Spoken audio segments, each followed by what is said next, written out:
bonjour à tous, bienvenue sur Public Sénat, ravi de vous retrouver pour une nouvelle semaine d'Allons plus loin. Nous sommes ensemble en direct pendant 2 heures, on va donc prendre le temps d'analyser et de questionner toute l'actualité politique et parlementaire. On va d'abord le faire avec notre invitée du jour, c'est Martha de Cidrac, bienvenue, merci d'avoir accepté notre invitation. Merci. Vous êtes sénatrice LR des Yvelines, vous nous direz notamment ce que vous pensez de tout le débat sur laïcité et communautarisme, un sujet sur lequel Gérard Larcher a réagi hier dans le JDD.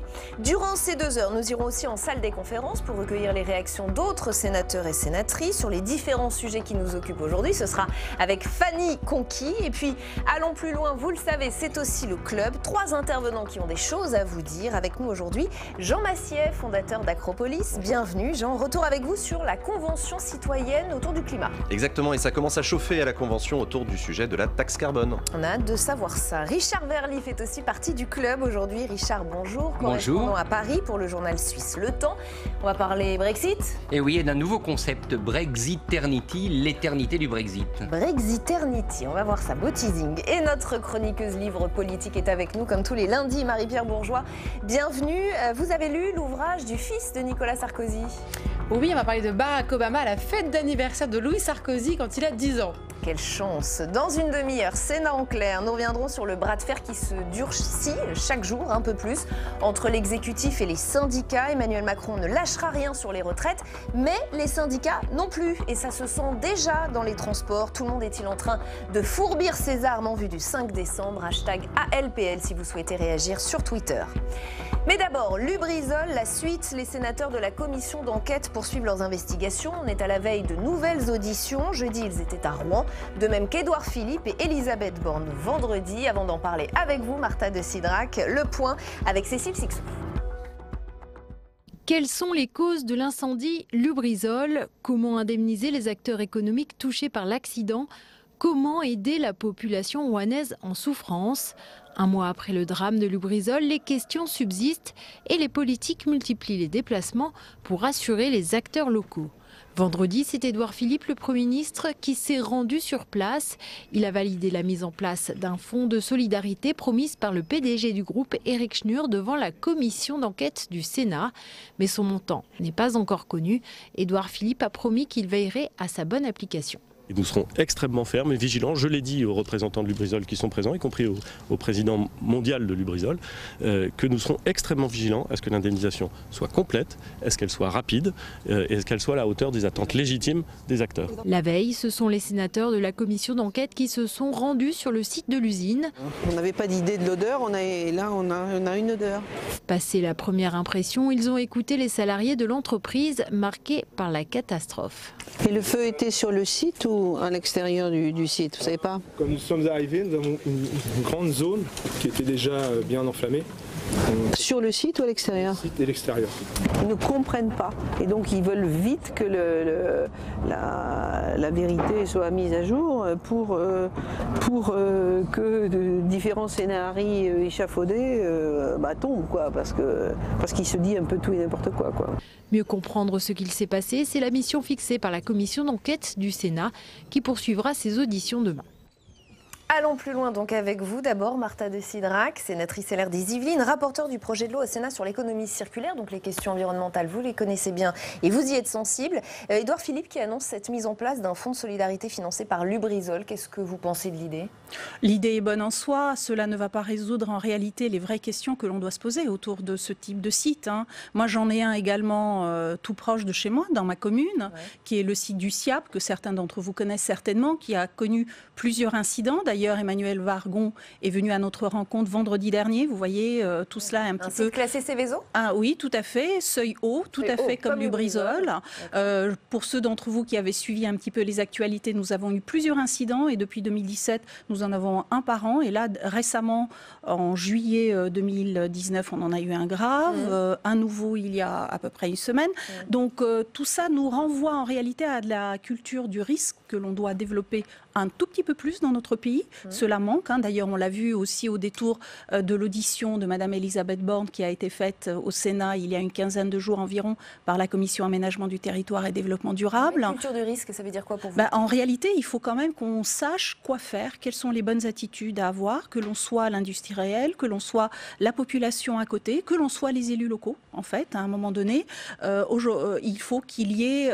Il n'y a pas de procédure écrite qui vous dise... Voilà, en théorie, oui. Alors, vous avez des plans de prévention, ce que l'on appelle des plans de prévention, mais je reprends...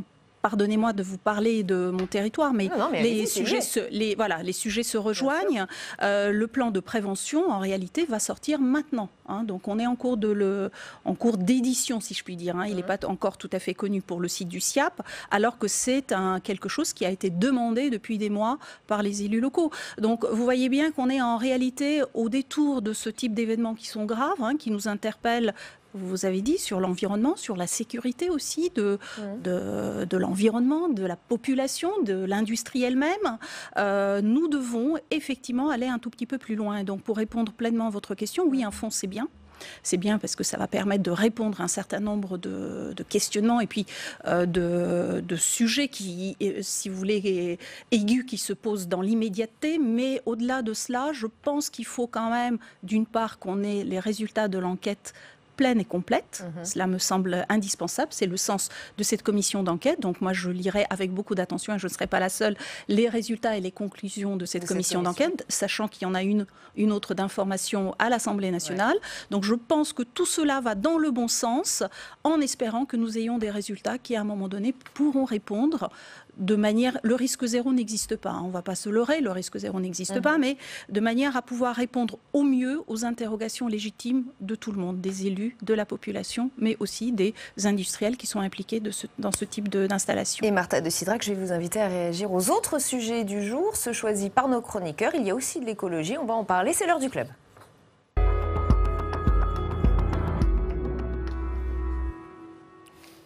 Avec nous dans le club, donc Jean Massier, Richard Verly, Marie-Pierre Bourgeois. Jean, on continue de parler environnement, écologie, mais cette fois du côté des citoyens, convention citoyenne sur le climat ce week-end. Et oui, les 150 citoyens tirés au sort viennent de terminer leur deuxième week-end de travail. Il y en aura 6 au total d'ici à fin janvier prochain. Et 6, en fait, c'est très peu. C'est très peu quand on connaît l'ampleur de la tâche qui incombe à ces citoyens. Trouver et proposer des mesures concrètes qui permettront à la France de réduire de 40% ses émissions de gaz à effet de serre d'ici à 2030. Il y a du pain sur la planche et ce pain, il a commencé à être bien pétri ce week-end avec un sujet qui fâche, c'est la justice sociale. Et oui, comment est-ce qu'on répartit équitablement l'effort de réduction des gaz à effet de serre sans donner le sentiment que ce sont toujours les mêmes qui doivent tout supporter? On se souvient que le mouvement des Gilets jaunes avait débuté autour de la fameuse taxe carbone, augmenter les prix à la pompe à carburant pour inciter les Français à acheter une voiture plus propre. Et les Gilets jaunes avaient répondu fermement, vous êtes bien gentils, mais on n'a pas le choix. On n'a pas le choix, on ne le fait pas pour le plaisir, le plein de carburant, et on n'a pas les moyens de changer de voiture. C'est un peu la double peine. Eh bien, figurez-vous que ce sujet de la taxe carbone, c'est lui qui a fâché ce week-end à la Convention citoyenne pour le climat. Ça a provoqué des remous. Il y a plusieurs citoyens tirés au sort qui s'en sont pris à des experts qui étaient venus leur parler de la taxe carbone. Ouais. Et des citoyens se sont sentis infantilisés par ce discours et leur ont dit « Ne nous prenez pas pour des billes, on a très bien compris où vous essayez de nous emmener, vous voulez nous refourguer encore une fois cette taxe carbone. » D'autres citoyens leur ont quand même répliqué à leurs collègues citoyens « Écoutez, oui, vous avez raison, mais en même temps, le principe du pollueur-payeur, on est d'accord avec ça. Il devrait rester notre méthode principale pour lutter contre le réchauffement climatique. » Et là, en fait, on est au cœur du sujet. On est au cœur du sujet. Comment est-ce qu'on rend équitable et soutenable la réalité qui est celle qui, pourtant, est constatée, est accordée par la Convention citoyenne? L'effort ne pourra pas reposer que sur quelques-uns. On va tous devoir mettre la main à la pâte et on va tous devoir changer sans exception. Dans quelle ampleur ce changement? Dans quel calendrier? Avec quelles mesures compensatoires pour les personnes les plus fragiles? Et c'est tout l'enjeu du prochain week-end de travail qui aura lieu le 15, 16 et 17 novembre prochain. Et ce qui est intéressant, c'est qu'en fait, on est au cœur là de ce qui fait tout le sel et tout l'intérêt de cette Convention citoyenne pour le climat. C'est une expérience démocratique inédite puisque ce sont des citoyens français eux-mêmes qui vont devoir répondre à l'équation qui va impliquer l'ensemble des Français dans les décennies qui viennent. Et on en parlait avant l'émission, une expérience assez fascinante et très intéressante, c'est ce que vous nous disiez. Martha de Cidrac, écologie et justice sociale, ça vous semble compatible? Oui, absolument, absolument. Et je pense qu'il n'y a aucune contradiction. Je dirais, ce à quoi il faut que nous fassions attention, c'est de ne pas nous considérer comme étant monoblocs. On est tous à un moment donné citoyens, on a tous à un moment donné un métier, on a tous à un moment donné des responsabilités, on a tous à un moment donné, en fait, une implication dans la société, quelle qu'elle soit, de toute façon. Donc je pense que le danger qui peut nous guetter tous collectivement, c'est qu'à un moment donné, on se dise, bon ben, à ce moment-là, je suis dans la Convention citoyenne, donc je m'exprime en tant que tel. À un autre moment, je suis un homme ou une femme politique, je m'exprime en tant que tel. En réalité, le climat nous concerne tous, quelles que soient nos casquettes, et il nous rattrape à tout moment. On l'a bien vu, d'ailleurs, autour du sujet précédent. Il y a un sujet climatique derrière aussi qui se profile. Donc tout cela, il faut que nous soyons collectivement vigilants. Pour être concret, par exemple, le principe du pollueur-payeur. Bien sûr, c'est quelque chose qui a toujours cours. Vous savez, et même tout à l'heure, en me présentant, vous parliez du fait que j'étais rapporteur de l'économie circulaire. Il y a des éléments de pollueur-payeur également dans ce texte de loi. Donc tout cela, bien évidemment, est bien, j'ai envie de dire, il faut que cela existe, c'est ma conviction intime. En revanche, ça vient forcément en aval.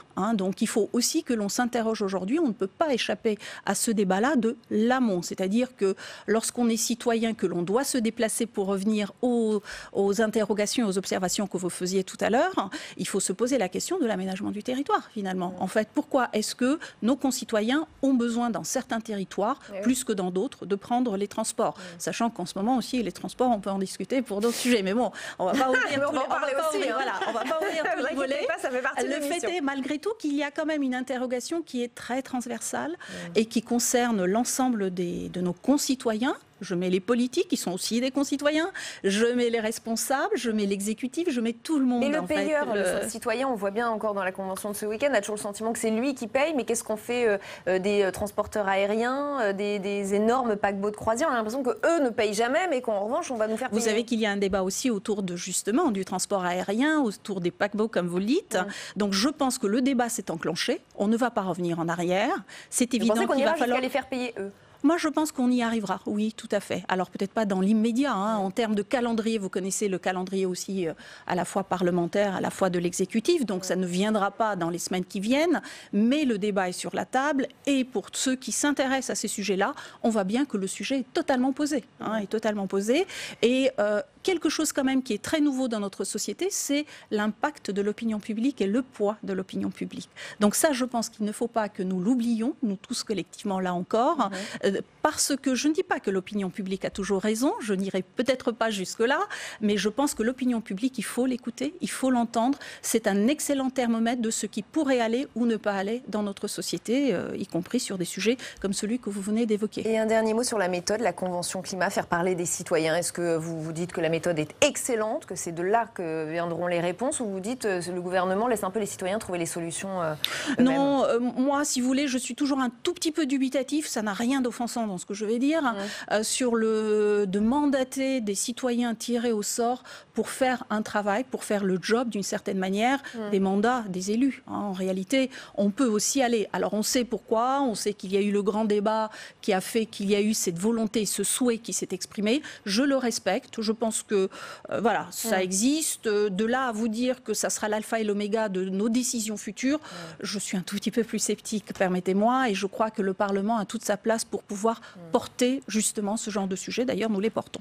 Oui, parce que les citoyens attendent que leurs idées soient reprises. C'est bien évidemment. ce qu'on se disait avec Jean Massier. La suite du club, c'est avec vous, Richard Verly. Bienvenue dans l'aventure. C'est donc reparti pour un tour de Brexit, si je puis dire. Ce lundi matin, à Bruxelles, les 27 ont accepté la demande britannique d'un nouveau report pour le départ du Royaume-Uni. Ce sera le 31 janvier, ce dont la France ne voulait guère. Décidément, on n'y arrive pas. Les Allemands qui ne voulaient pas de date butoir avaient-ils raison?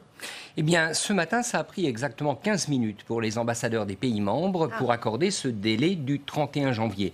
Mais c'est rapide. Absolument. Mais la réalité, et c'est là où les Allemands avaient peut-être raison, c'est ce nouveau concept qui commence à émerger au Royaume-Uni. C'est le titre d'un livre que publie le très francophone ancien ministre des Affaires européennes de Tony Blair, d'Alice McShane, et c'est le Brexiternity. C'est cette idée qu'au fond, on n'en sortira jamais. Le Royaume-Uni n'en sortira jamais. Parce que, après tout, il y a donc des élections britanniques qui vont arriver, soit le 9 ou le 12 décembre. Il Il y a 2 motions, dont une qui va être votée tout à l'heure aux communes. Mais si cette élection a lieu, que va faire la nouvelle majorité britannique? Elle sera investie d'une légitimité, et même si elle est favorable à Boris Johnson, qui lui voulait en finir au plus vite, il n'est pas du tout dit que les députés conservateurs ne voudront pas aller réouvrir le dossier de l'accord, commencer à regarder, voire à changer des choses. Donc ce concept de Brexiternity, c'est cette idée que de toute manière c'est un peu comme le sparadrap du capitaine Haddock.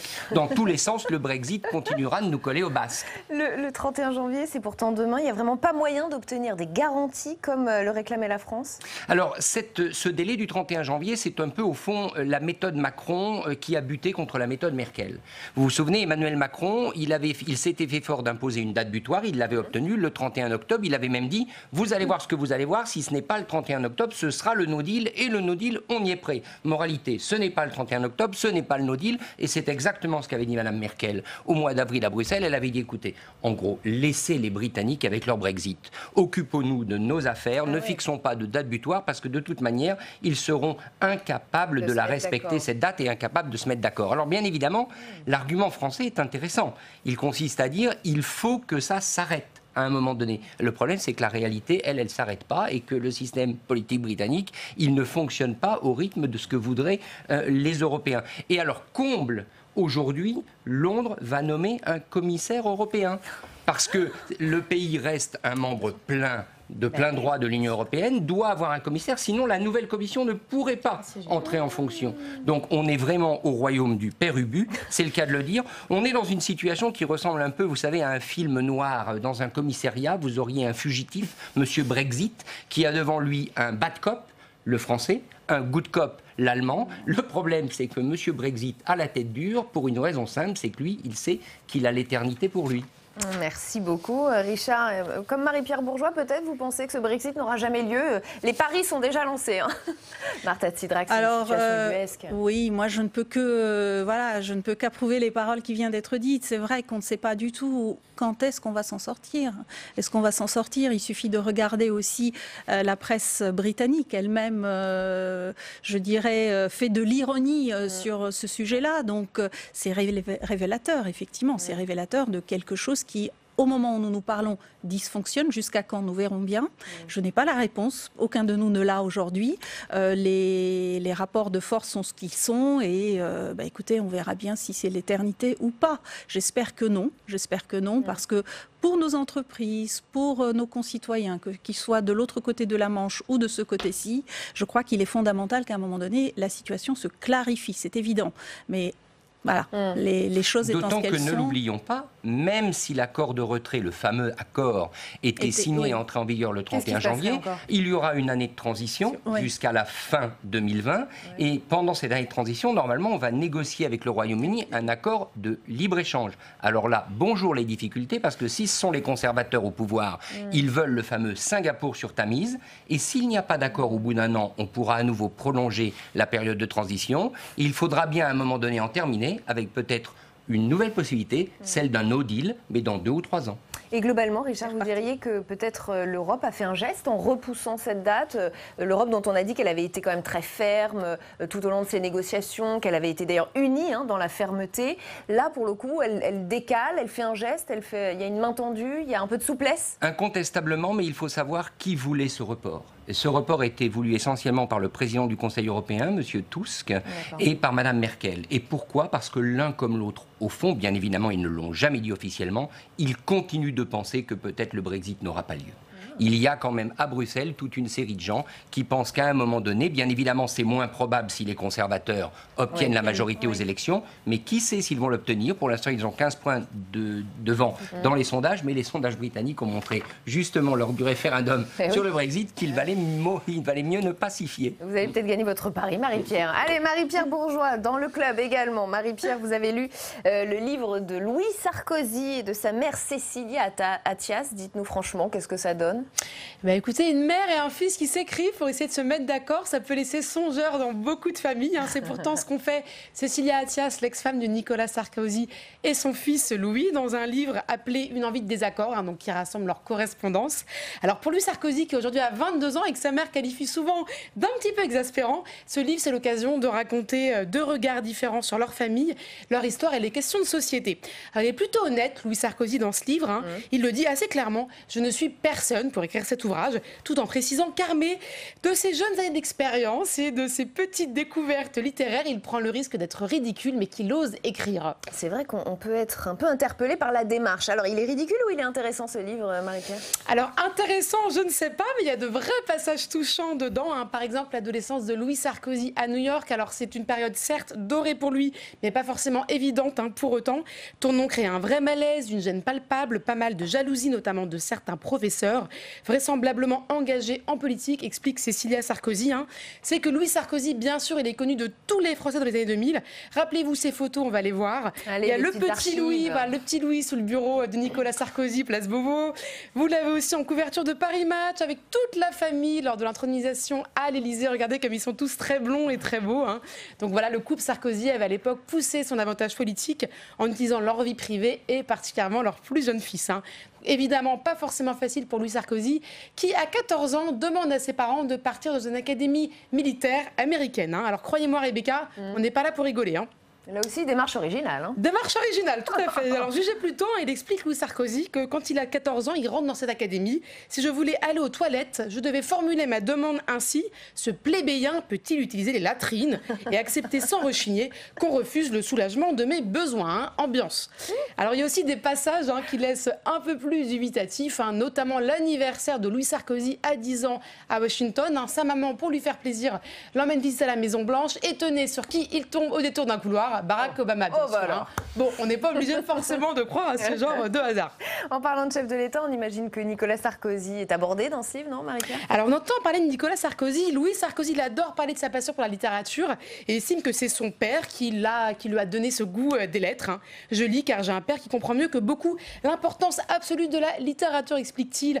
Alors, pour celles et ceux qui ont un peu de mémoire, Nicolas Sarkozy, en 2006, il avait fait une sortie un petit peu remarquée. Il avait expliqué que la culture générale ne servait pas à grand-chose dans les concours de la fonction publique. Alors rappelez-vous cette petite phrase. Je ne sais pas si cela vous est déjà arrivé de demander à la guichetière des impôts ce qu'elle pensait de la princesse des Clèves, mais imaginez le spectacle. Voilà. Alors si le père et le fils ne partagent pas forcément le même rapport au livre, Cécilia Attias, elle est convaincue que son fils pourra faire de la politique comme son père. Réponse du fiston, non, non, non, je n'y pense pas encore pour le moment. Alors sur France Inter, la semaine dernière, il était un petit peu moins affirmatif. Il nous donnait rendez-vous, attention, en 2035. C'est pas exactement demain.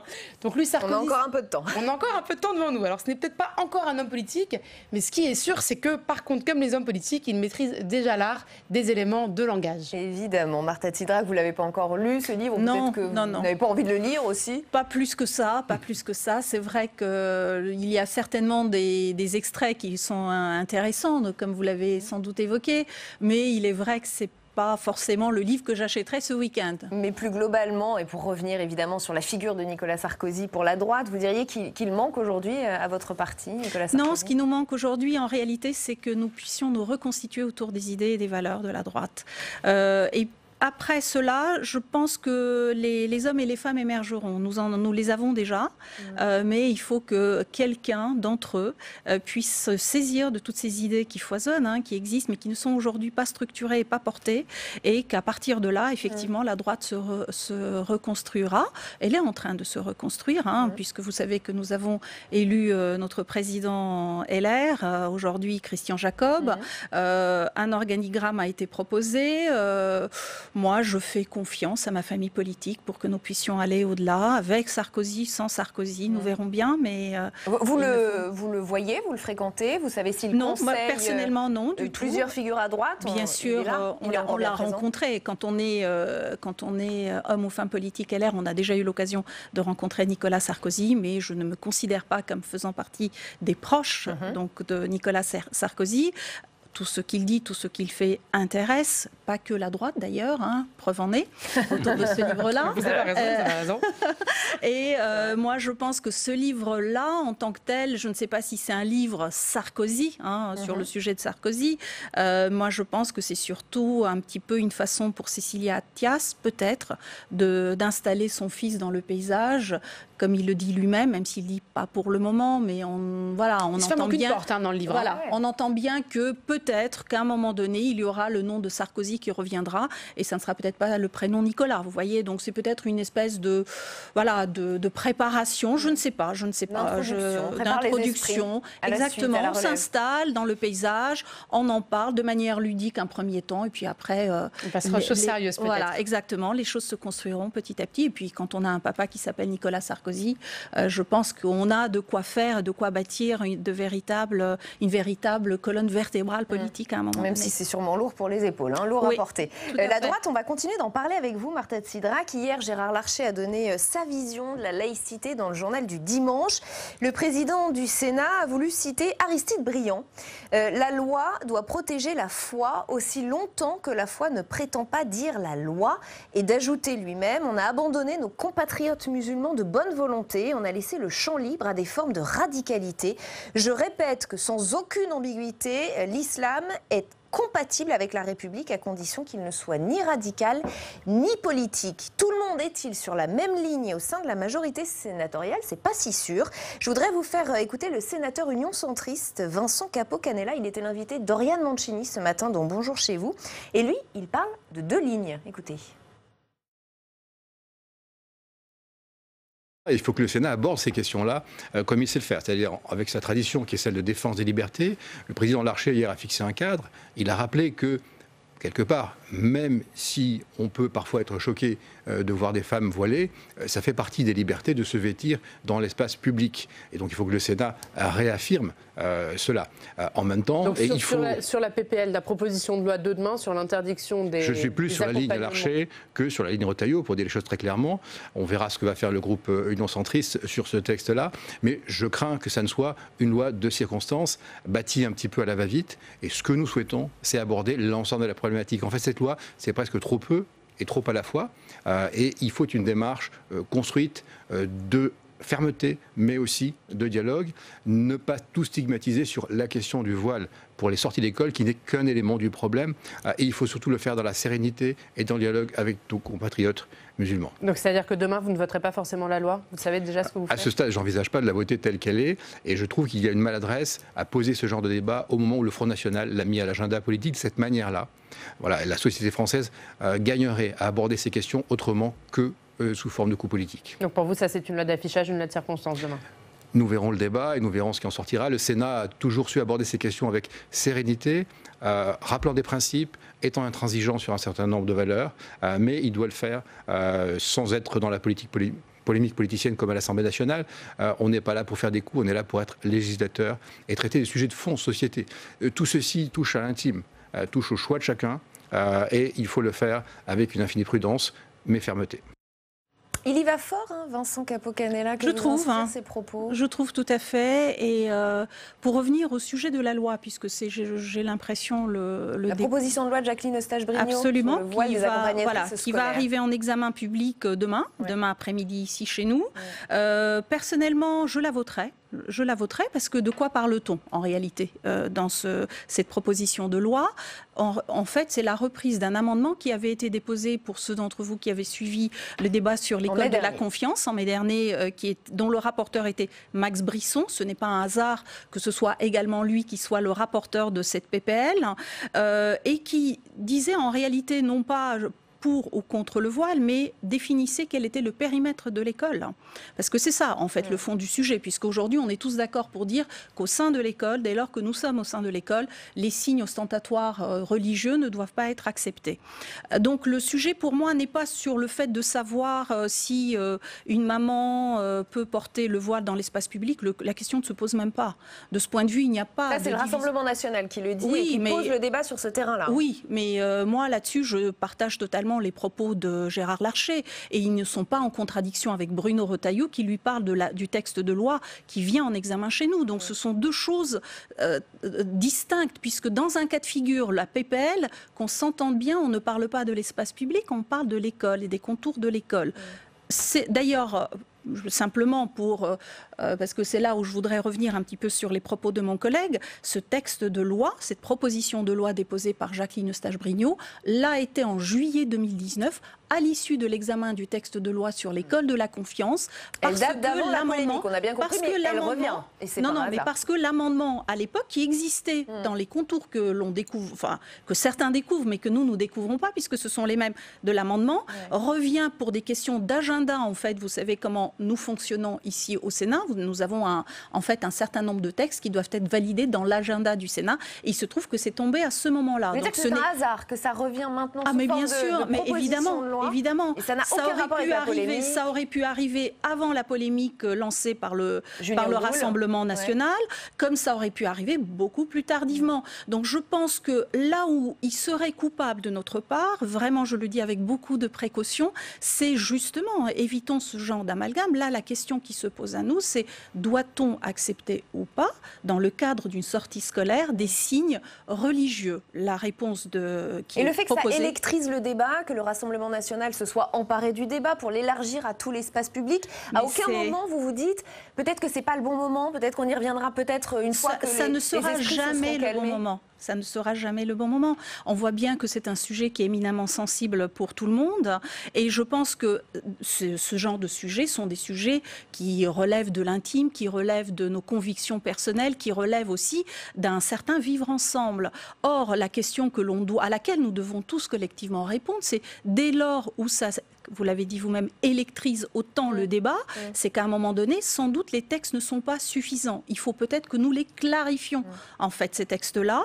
Pourquoi? Pour deux raisons. Moi, j'ai été adjointe dans un passé aux affaires scolaires. Les directeurs d'école ont besoin aussi qu'on puisse leur donner des éléments qui puissent savoir si oui ou non on peut autoriser tel signe. Est-ce que je peux venir avec ma croix, avec ma kippa ou avec mon... dans les territoires, si. J'ai des directeurs d'école, vous, qui vous ont interpellé, qui vous ont dit, voilà, moi j'ai une mère voilée, qu'est-ce que je fais avec elle dans une sortie scolaire? Vous l'avez rencontré, ce cas? Bien sûr, ça existe dans les territoires. Et selon le type de territoire, vous avez des interrogations plus ou moins, qui s'expriment avec plus ou moins d'acuité. Ça, il faut qu'on en soit tous conscients. Je ne suis pas en train de dire c'est bien ou c'est pas bien, c'est la réalité. Donc je pense qu'à la fois pour nos chefs d'établissement, il est important, après on débattra, on sera d'accord, on ne sera pas d'accord, il faudra amender, pas amender, elle sera votée, elle ne sera pas votée. C'est le débat démocratique. Et ici, au sein du Sénat, c'est quelque chose que nous envisageons de mener tout à fait sereinement. Là-dessus, il n'y a pas... Et en quelques mots, il n'y a pas deux lignes pour vous aujourd'hui dans la droite sénatoriale. Mais non, parce qu'on parle de deux... la ligne Retailleau. Mais non, parce que nous parlons de deux choses qui sont quand même pas tout à fait les mêmes. D'un côté, nous avons le sujet du texte de loi pour lequel Bruno Retailleau s'est exprimé. On est un certain nombre à l'avoir fait. Et vous avez Gérard Larcher, qui est président du Sénat, deuxième personnage de l'État, qui parle de l'espace public. On n'est quand même pas tout à fait dans la même chose. C'est très regrettable ce qui s'est passé et ce qui a donné lieu à toute cette polémique aujourd'hui. Moi, je le déplore sincèrement parce que je trouve que c'est triste pour une maman de vivre ce qu'elle a vécu et tout cela devant son enfant. Là n'est pas je pense qu'il y a eu véritablement un mauvais, voyez, comment pourrais-je dire, une opportunité qui a été saisie par un élu qui n'avait pas eu lieu d'être. Mais en revanche, le débat est réel. Pour les sorties scolaires, c'est quelque chose qui doit se poser, d'autant plus, et moi j'insiste vraiment là-dessus, en termes de calendrier, je vous invite à le vérifier, la PPL a été proposée en juillet 2019, à l'issue de l'école de la confiance, suite à un amendement qui n'avait pas été adopté. Peut-être que nos téléspectateurs iront vérifier. Merci en tout cas. Merci infiniment Martha de Cidrac d'avoir été avec nous aujourd'hui. Merci à tous les trois d'avoir fait partie du club. Tout de suite, c'est Sénat en clair.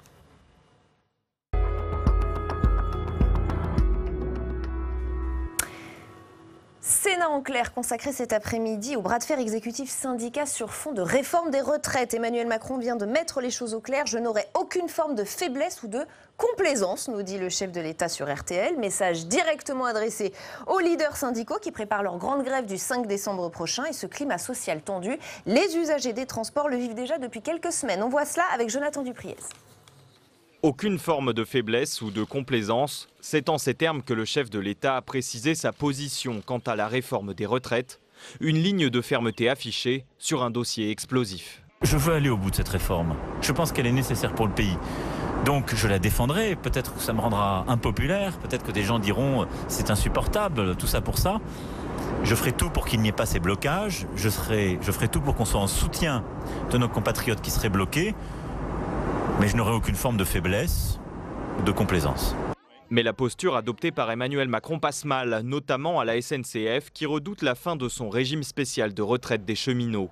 Les négociations avec la CGT sont dans l'impasse et la compagnie ferroviaire est aux prises avec une multiplication de grèves internes qui paralysent le trafic.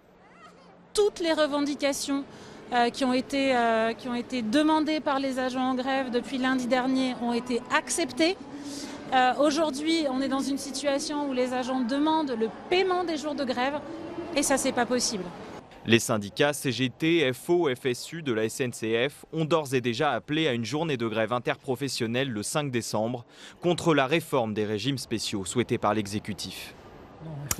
Et on apprend à l'instant qu'à cause d'une grève toujours sur les TGV Atlantiques, 34% des trains seront en circulation demain. Avec nous pour ce Sénat en clair, Jean-Marie Van Lerenberghe, bienvenue. Vous êtes sénateur Union centriste du Pas-de-Calais, rapporteur général de la Commission des affaires sociales. Jean-François Madieu, bienvenue, sociologue du travail, professeur à l'école du management de l'Université Paris 1 Panthéon-Sorbonne.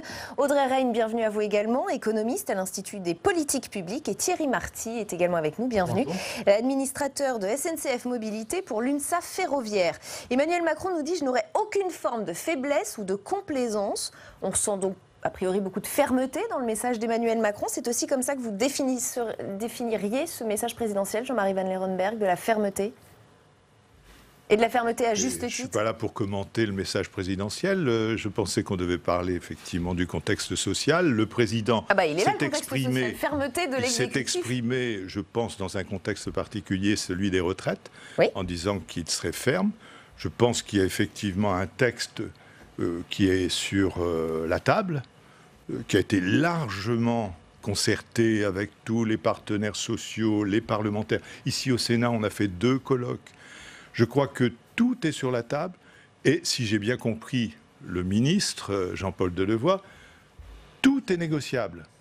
Donc, il y a des axes. Bien sûr que si on veut faire une réforme systémique, il faut fixer un cadre. C'est une réforme par points. On connaît le cadre. 1 euro pour 1 euro, on a les mêmes droits. Eh bien, à partir de là, négocions. On aura l'occasion d'y revenir. Pour vous, les choses sont claires et pas forcément fermes. Donc, Jean-François Madieu, vous êtes d'accord ? Oui, je crois que le rappel du président de la République évoque ce que Nicolas Sarkozy avait expliqué pour la réforme des régimes spéciaux en 2007.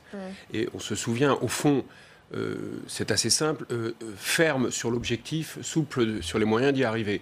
Et rappeler sa fermeté sur un objectif, en effet, c'est connu. Après, tout le monde sait que c'est dans les détails qu'évidemment tout se joue, car on peut ensuite soit donner le sentiment de faire une réforme en profondeur qu'en fait on ne mène pas vraiment, c'est ce qui s'est passé en fait en 2007, soit la faire vraiment. Et là, pour l'instant, la messe n'est pas dite, mais c'est vrai que compte tenu du contexte social, on risque d'être dans un scénario qui évoquera 2007, c'est-à-dire, pour dire les choses directement, un recul. Une vraie fausse réforme.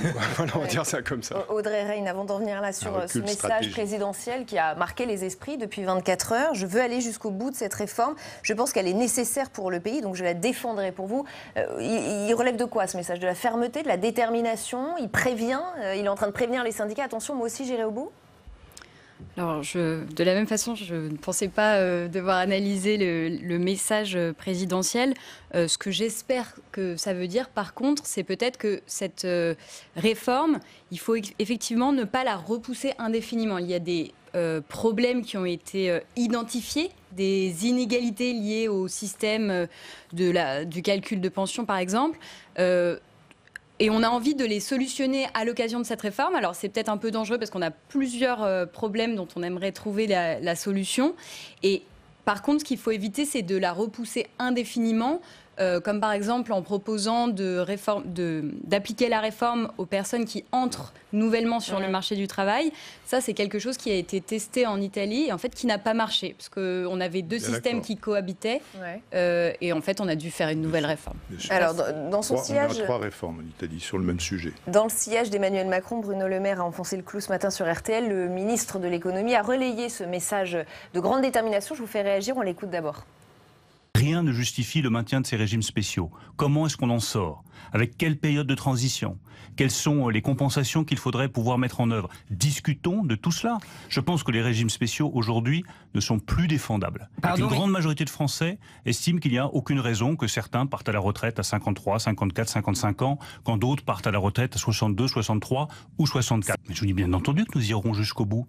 Je vous dis que nous avons un mandat donné par les Français dans lequel il y a la réforme en profondeur des retraites et la mise en place d'un régime de retraite par points. Thierry Marty, comment vous voyez ce message gouvernemental? Rien ne justifie les régimes spéciaux, mais discutons-en.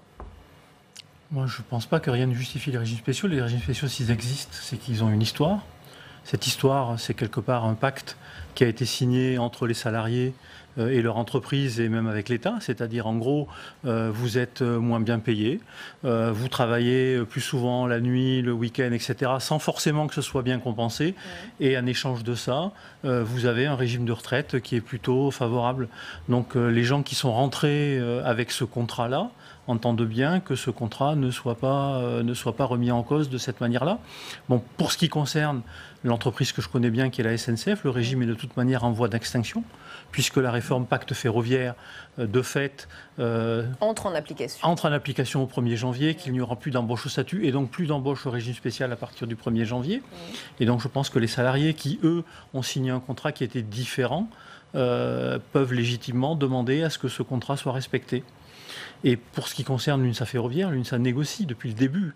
Elle discute dans son organisation interprofessionnelle, mais ceci dit, l'organisation interprofessionnelle prend aussi en compte les particularités des régimes spéciaux en son sein, et notamment sur le mouvement sur le mouvement qui est prévu du 5, il est clair que l'UNSA RATP, qui est aujourd'hui la première organisation syndicale à la RATP, est à la manœuvre. L'UNSA ferroviaire aussi. Ceci dit, nous l'avons fait à la mode UNSA, c'est-à-dire que nous avons annoncé suffisamment tôt que nous serions susceptibles d'avoir un mouvement de grève très fort, de manière à laisser du temps à la négociation. Donc maintenant, nous attendons clairement que l'on puisse négocier pour que ce que tout le monde prévoit le 5 n'arrive pas. Alors, c'est intéressant que vous disiez ça. Est-ce que le ton est en train de se durcir côté syndicat et notamment à la SNCF? Pourquoi je pose cette question? Eh bien, hasard de calendrier ou pas, nouvelle pagaille sur les rails depuis ce matin et pour la deuxième fois en pleine vacances scolaires. Seul un TGV sur 3 circulait ce lundi sur l'axe Atlantique. 34% circuleront demain. C'est une vraie grève de 200 agents des Hauts-de-Seine spécialisés dans la maintenance quotidienne des trains. La direction leur a annoncé une suppression des repos compensateurs pour le travail en soirée et le week-end. Réaction épidermique à la hauteur de la violence des annonces du management. C'est ce que nous dit Éric Meyer, secrétaire fédéral de Sudrail. Réaction épidermique, est-ce que c'est révélateur de ce qui se passe en ce moment? Peut-être, Jean-Marie Van Lerenberg, on sent des syndicats sur les dents. Ils sont à cran. Ils sont à cran parce que je crois qu'il y a un vrai problème de compréhension et de communication. Parler des régimes spéciaux. J'entends, monsieur le ministre, monsieur le maire, défendre les propos du président de la République. Le président de la République n'a pas parlé des régimes spéciaux, d'ailleurs. Il dit qu'il faut être ferme sur la ligne. Et je dis, moi, je suis pour la réforme par points. Je crois que l'UNSA n'y est pas hostile. La CFDT y est favorable.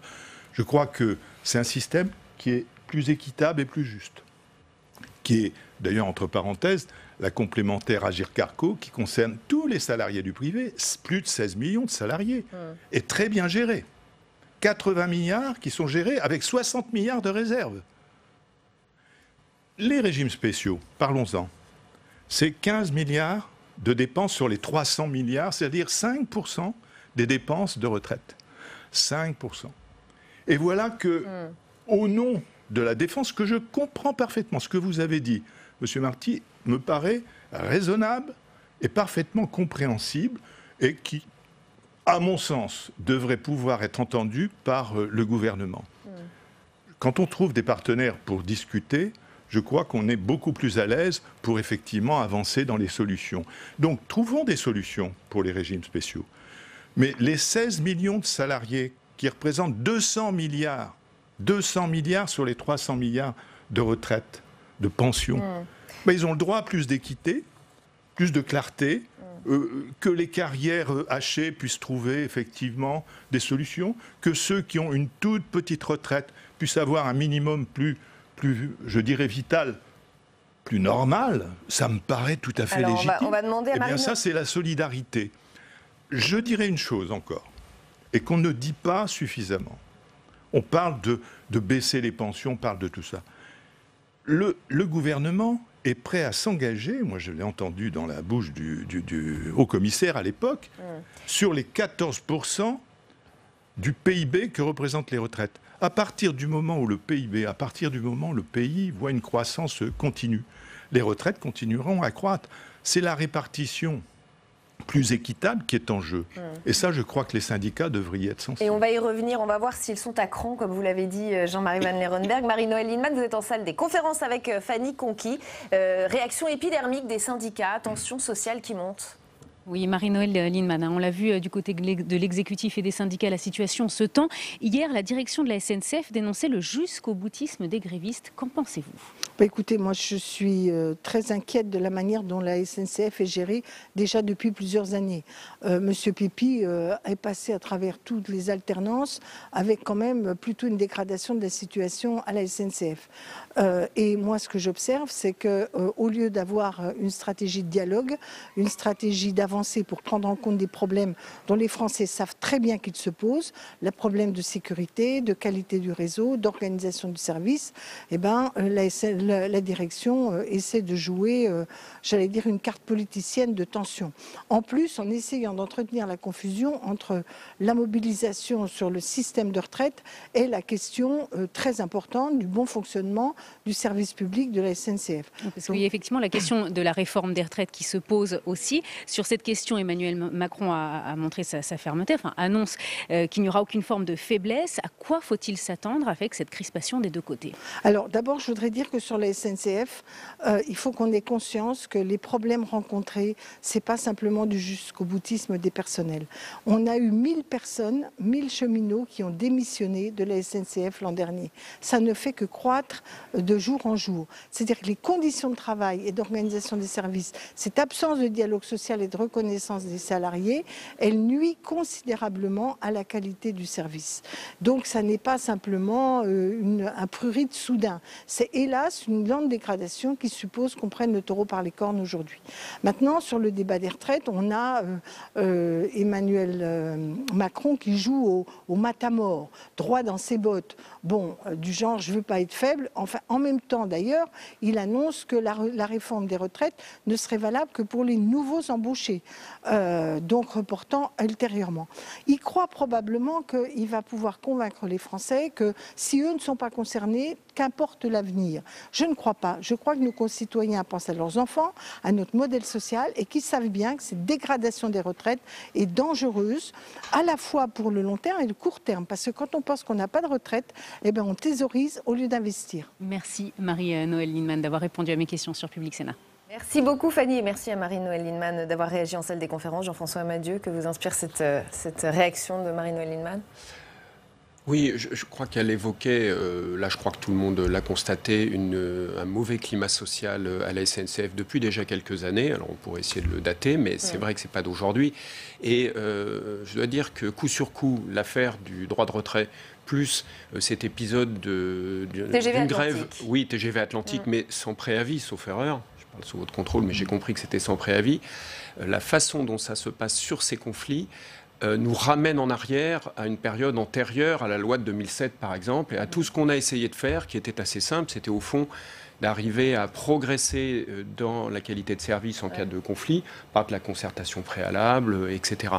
On avait mis en place tous ces mécanismes dans le cadre d'une amélioration du dialogue social, dans les entreprises publiques et privées aussi. 2007 ou même l'année dernière, est-ce qu'on peut se dire que peut-être c'est une revanche aussi des syndicats qui ont laissé passer là ? Absolument, parce que c'est vrai que c'est un échec absolument évident compte tenu de l'ampleur du nombre de jours, je le rappelle, dans cette fameuse grève ferlée, comme on l'appelait, très importante, un nombre de jours important, ça coûte cher. Ça a coûté cher à un certain nombre de salariés de la SNCF. Il faudrait aussi rappeler que c'est important parce que souvent il y a une tentation de l'exécutif ou de la direction de la SNCF de jouer la guérilla juridique, se dire on va gagner devant les tribunaux, par exemple sur le droit de retrait. Ça ne tourne pas toujours très bien parce qu'en 2018, finalement, les juges avaient donné raison aux grévistes, aux organisations syndicales. Donc ce jeu est dangereux. Et alors surtout, il y a un piège, c'est assez inquiétant dans la période, c'est que le gouvernement pourrait être tenté de se dire on a gagné en 2018 et surtout l'opinion publique nous est favorable parce que les grèves de cheminots traditionnellement ne sont pas populaires en France. Là encore moins pendant les vacances scolaires, probablement. Oui, elles le sont moins, mais je regardais le sondage ELAB d'il y a quelques jours. Très intéressant parce que on observe un début d'inversion qui n'est pas très rassurante pour la suite. C'est-à-dire que là, par exemple, sur cette affaire de droit de retrait, 52% des Français dans leur ensemble approuvaient l'exercice de ce droit de retrait. Et 78% d'entre eux pensaient qu'il fallait un deuxième agent dans les trains. Donc, si vous voulez, ça veut dire que le thème, syndicalement parlant, il était bien choisi, que deuxièmement, même quand ça s'est exercé sous la forme du droit de retrait, ça marche. Et les usagers du transport, ceux qui prennent les trains, soutenaient encore plus le droit de retrait. Donc je voudrais dire que le contexte est compliqué, sachant qu'historiquement, toutes les mobilisations, toutes les réformes des retraites ont donné lieu à un soutien entre les 2 tiers et les 3 quarts des Français, qui opposaient, d'opposition à ce type de réforme. Donc c'est toujours très compliqué et on marche sur des œufs. Audrey Reil. Moi, je voulais revenir sur ce que vous disiez sur le fait qu'on a signé un contrat parce qu'on avait un travail plus pénible. C'est quelque chose que je comprends totalement quand, effectivement, on s'est engagé sur quelque chose et ensuite on a l'impression qu'on revient sur cette parole. Ce qu'il faut avoir en tête, par contre, c'est que la réforme, elle inclut une mesure de la pénibilité. En fait, il y a ce qui s'appelle le compte professionnel de pénibilité. Voilà, le compte professionnel de prévention, donc le C2P qui existe déjà. Alors, que je ne défends pas forcément, mais dont je voudrais expliquer l'utilisation, en fait. C'est quelque chose qui existe dans le privé et on va dire aux personnes qui travaillent dans le public qu'elles vont l'utiliser désormais. Et en fait, on va répertorier les tâches d'un métier qui peuvent être pénibles. Donc, on a par exemple le travail de nuit, les tâches répétitives, etc.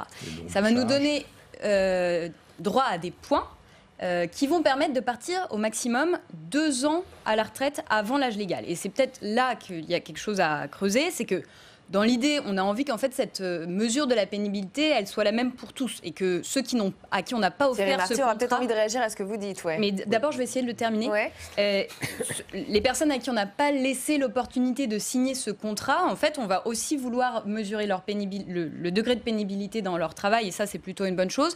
Par contre, est-ce que 2 ans c'est suffisant par rapport à ce qui existe déjà, je ne sais pas. Et peut-être qu'on pourrait creuser la méthode utilisée pour qualifier cette pénibilité, ce qui n'est pas du tout évident. Ça, c'est sûr. Pardon, il y a juste un sujet qui est beaucoup plus explosif financièrement parlant, et je parle sous votre contrôle, et vous le connaissez, c'est le cas des fonctionnaires. Des 3 fonctions publiques, du monde enseignant, car la pénibilité, je suis professeur d'université, je doute qu'on puisse activer ce raisonnement nous concernant. En revanche, tout le monde sait très bien que pour faire passer une telle réforme, il est impossible d'imaginer que l'ensemble de ces fonctionnaires, les 800 000 enseignants, d'un seul coup, se retrouvent avec un régime évidemment nettement moins favorable. Dès lors, ça coûtera très cher. Pendant combien d'années, c'est toute la question. Mais les compensations qui sont déjà annoncées par l'exécutif, puisqu'il faut compenser en termes de salaire. Je rappelle qu'il n'y a pas de prime chez les enseignants, quasiment pas. Donc nous n'avons pas de prime, par conséquent, ni complément de salaire d'aucune sorte. Par conséquent, c'est du salaire. Alors, sauf à augmenter vertigineusement de 20 ou 30% les salaires, ce dont je me réjouirais, mais il faut bien être conscient que la réforme sera très difficile à faire passer dans ces conditions dans le monde de la fonction publique. Il y a un sujet sauf à considérer qu'il y a du temps et que la transition peut être différenciée, on évoquait ce sujet, pour les enseignants par rapport au reste de la fonction publique, pour les régimes spéciaux par rapport au privé. Je dirais... On oublie cela. On est dans un système de retraite qui va être effectif dans 20 ans, peut-être 30. Il y a un sujet de pénibilité, il y a un sujet de salaire. Tout le monde vit sur ce que les syndicats appellent une fake news, et dont on va rapidement démontrer que c'est une fake news, disant en gros le cheminot aujourd'hui il coûte 30% plus cher que ce coûteraient ses concurrents ou que ce coûte... C'est pas la réalité. Aujourd'hui le salaire d'embauche à la SNCF, il est très en dessous, notamment en Ile-de-France, des prix de marché. Et d'ailleurs donc Transilien aujourd'hui, pour pouvoir continuer à garder les salariés qu'il a et pour pouvoir embaucher à partir du 1er janvier, a été obligé de grimper considérablement ses salaires de l'ordre de 10%. C'est une prime qui est en moyenne de 170 € par mois et qui représente à peu près 10% du salaire moyen. Il a été obligé de mettre en place des mesures d'aide au logement, des mesures donc pour les nouveaux salaires. Et malgré ça, et donc ça va faire augmenter ses prix, contrairement à ce que pensaient les gens. D'ailleurs, ça pose un problème aujourd'hui dans la renégociation du contrat avec Île-de-France Mobilité, où en gros Île-de-France Mobilité dit rendez-moi les 20% puisque vous embauchez plus au statut, et en fait ça coûte plus 10. Et donc ça c'est une réalité économique, et voilà. Et donc si on change le sujet des retraites, ça veut dire qu'il y a tout un rééquilibre social et un rééquilibre à reconstruire. Essentiellement dans votre secteur. C'est très compliqué. Essentiellement dans les régimes spéciaux. On sait très bien qu'à la RATP, on sait très bien à la SNCF, qu'on entre parce qu'on vous vend aussi la retraite, en même temps que, je dirais, le traitement de base et le salaire et les avantages, effectivement, aussi, qu'il peut y avoir en nature, et qui existent. Mais tout ça est un tout. On nous l'a bien expliqué, et je pense que le gouvernement en est parfaitement conscient. Donc il faut négocier.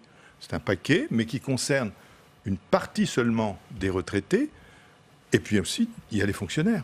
Effectivement, il faut différencier. Il nous reste quelques minutes. Je crois que c'est tout à fait possible. C'est ce qui est engagé avec le ministre. Si je peux me permettre 30 secondes, une des raisons de la crise qu'on a aujourd'hui à Châtillon et donc sur le TGV Atlantique, c'est que tout simplement les salariés du Technicentre, aujourd'hui, partent de la SNCF pour aller travailler à côté à la RATP qui paye un peu mieux, et pour aller payer et travailler aussi dans les industries à côté qui ont des métiers proches et qui payent mieux. Vous diriez que les syndicats sont dépassés par la base ? Tous les accords locaux qui ont été dénoncés sont des accords qui visaient à compenser un petit peu les sous-effectifs liés à ces départs.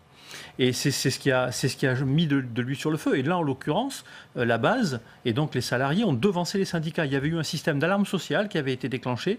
On n'en était pas encore à la phase suivante de préavis, et les salariés ont dit stop.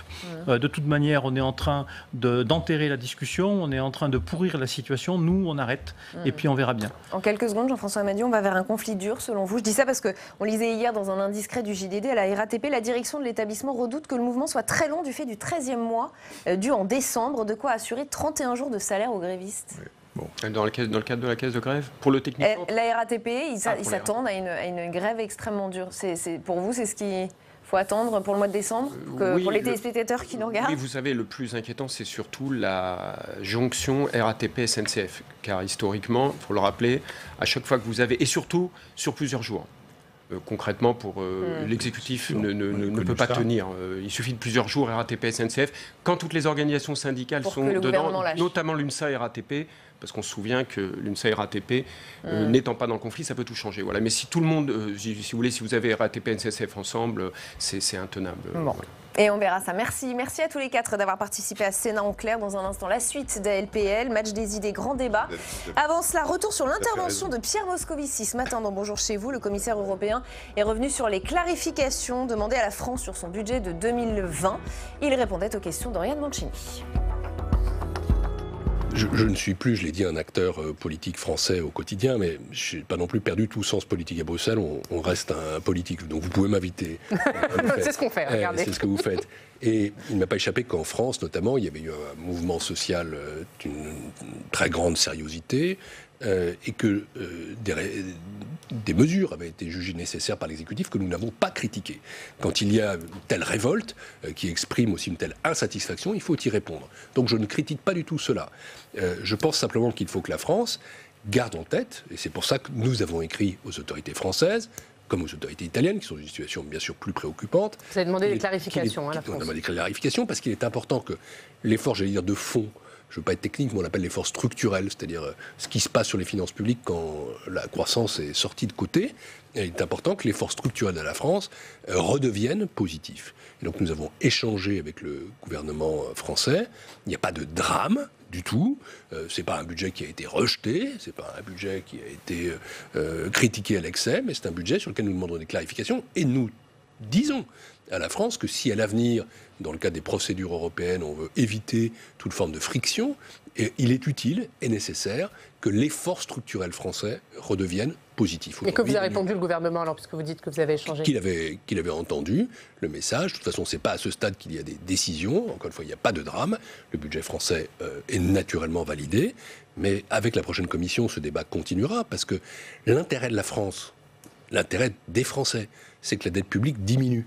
Quand un pays est endetté, ce pays s'appauvrit parce qu'on rembourse de plus en plus. Alors il se trouve qu'en ce moment... Oui, on est en taux négatif. En ce moment, on est en taux négatif, mais donc, par définition, on gagne de l'argent. Hein, ça ne durera pas. C'est rare, mais ça arrive. Ça ne durera pas toujours. Mais clairement... parce que les taux négatifs commencent, et même Mario Draghi le dit, à avoir des effets collatéraux qui peuvent être redoutables pour l'économie. Donc il faut aussi, c'est pas une question de cigale et de fourmi, mais il faut aussi être prêt quand même au moment où ces taux qui vont rester durablement bas ne seront plus négatifs. Clairement, puisque vous faites quand même un peu de politique, vous dites la France a fait un budget trop dicté par les gilets jaunes et pas assez dicté par l'intérêt de la dette, par les baisses des déficits. Non, parce que je pense qu'il n'y a pas de contradiction entre faire des mesures sociales et réduire la dette. C'est pas du tout ce que je dis. Encore une fois, les mesures gilets jaunes me paraissent tout à fait nécessaires dans un contexte social et politique que je n'ignore pas. Pour le reste, la gestion d'ensemble du budget doit garder en tête que l'effort structurel de la France doit être positif et que le rôle de la France, la place de la France, c'est d'être leader aussi en matière de finances publiques.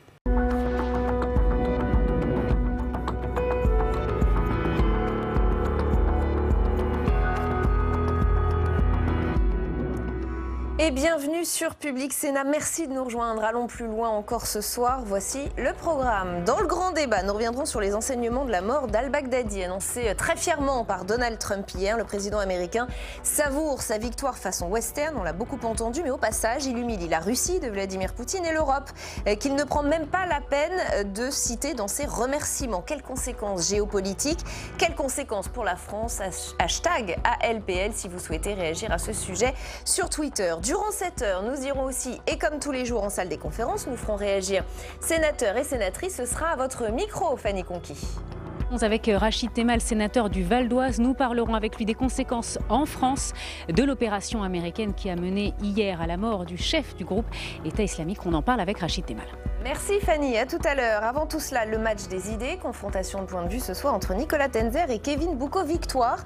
Nous reviendrons sur la rencontre entre Emmanuel Macron et le Conseil français du culte musulman ce matin. Le président appelle ses représentants à, je cite, combattre le communautarisme et l'islamisme. Quel message politique faut-il lire derrière cette déclaration et cet appel? Avant d'en parler, le point avec Michael Spitzberg. On lui demandait de s'exprimer sur le sujet, c'est fait. De retour de sa tournée dans l'océan Indien, Emmanuel Macron s'est entretenu ce matin avec les représentants du Conseil français du culte musulman. Une nécessité pour le chef de l'État, confronté à un raidissement de l'opinion. En témoignent les résultats d'un sondage IFOP. On y apprend que 78% des Français estiment que la laïcité est menacée, notamment quand il s'agit d'islam. Et que 61% pensent que l'islam est incompatible avec la société française. Au cours de cette réunion, le président a appelé le CFCM à combattre le communautarisme et l'islamisme. Message entendu par les représentants du culte musulman. Il devrait annoncer dès demain des mesures qualifiées de très fortes sur la question du voile et de la détection de la radicalisation. Côté gouvernement, une série de mesures sera prochainement annoncée.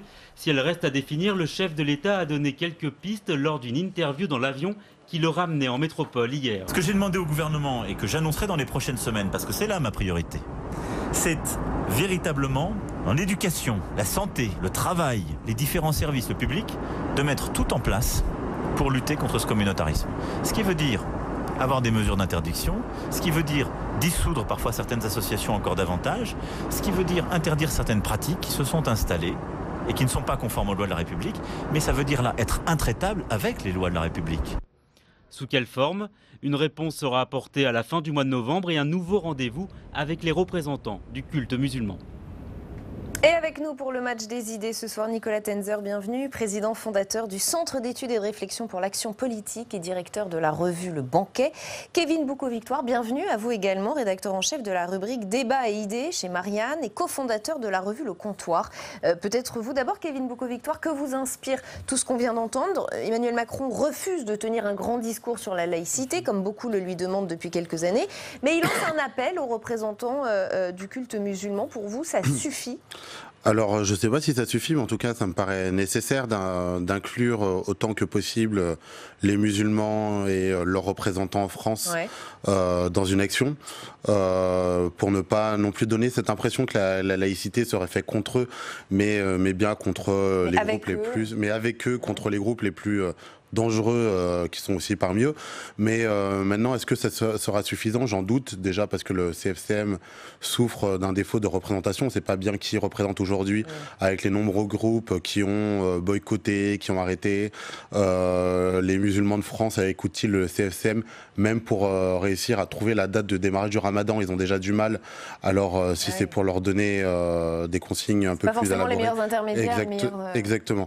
Et en plus, autre chose, c'est que la direction aujourd'hui est quand même aux mains de quelqu'un qui est d'un Turc plutôt proche en fait d'Erdogan, ou des idées d'Erdogan, donc plutôt proche des frères musulmans, donc à prendre avec des pincettes quand même. Nicolas Tenzer, pas le bon interlocuteur? Je pense que c'est extrêmement difficile, parce qu'il n'y a pas de représentation d'ailleurs des musulmans en France. Il ne faut pas oublier que le Conseil, c'est le Conseil du culte musulman, ce qui est quand même quelque chose de tout à fait différent. Donc c'est très très difficile.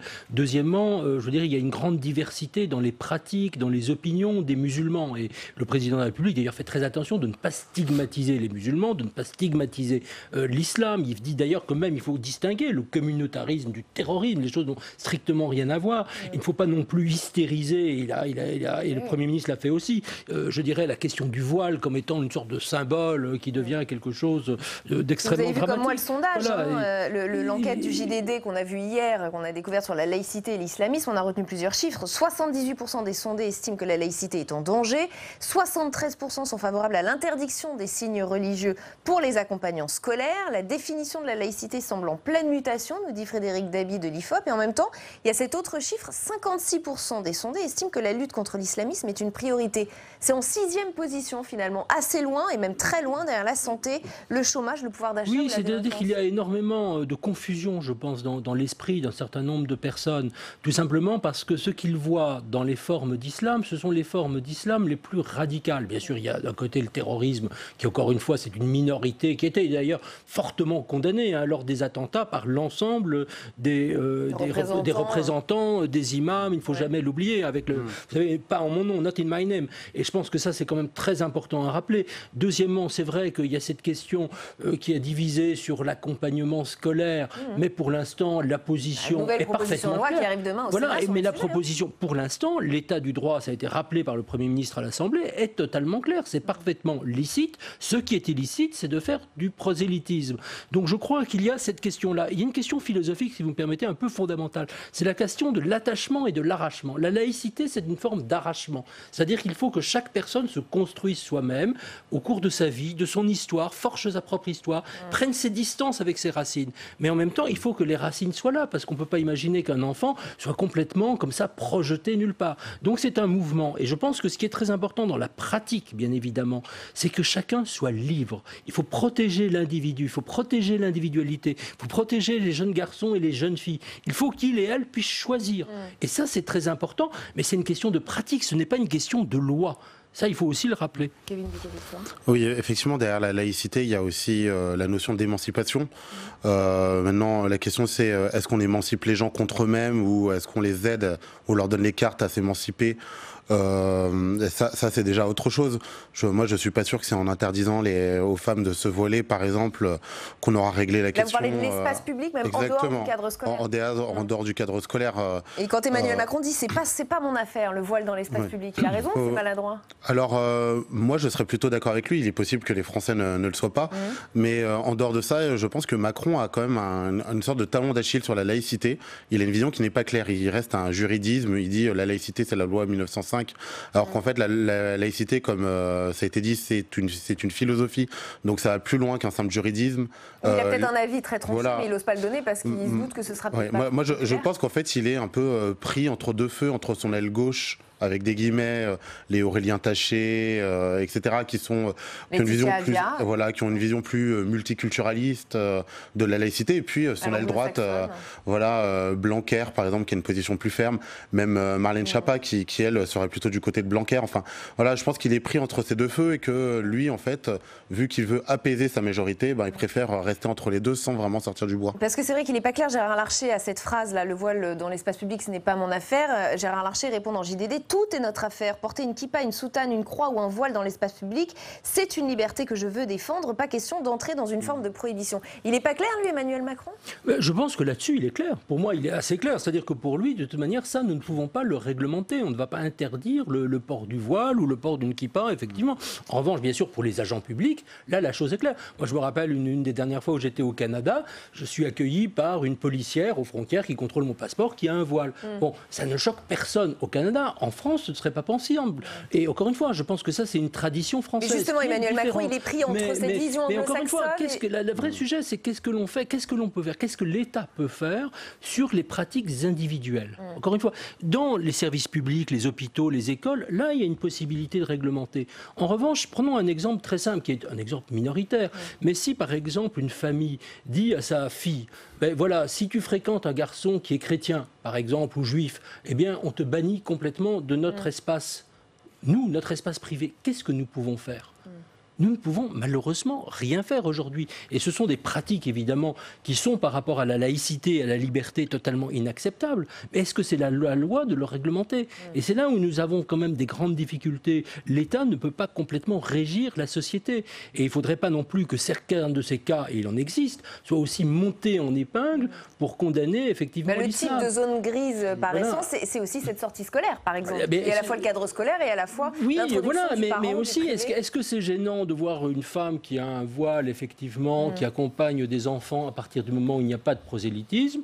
La réponse est spontanément non. Ça peut effectivement choquer certains parents, mais ce n'est pas, encore une fois, ce n'est pas quelque chose qui porte atteinte fondamentalement aux valeurs de la République. En revanche, quand il y a eu des cas, et ça existe, ça a été souligné, par exemple de jeunes filles qui sont de fait non scolarisées parce que les parents l'interdisent, ne le souhaitent pas, là ça pose des problèmes. Ou qu'il y ait certaines jeunes filles qui ne puissent pas assister à certains cours, notamment de sciences de la vie et de la terre, ça pose évidemment un certain nombre de problèmes. Ça, je crois qu'il faut bien distinguer tout cela.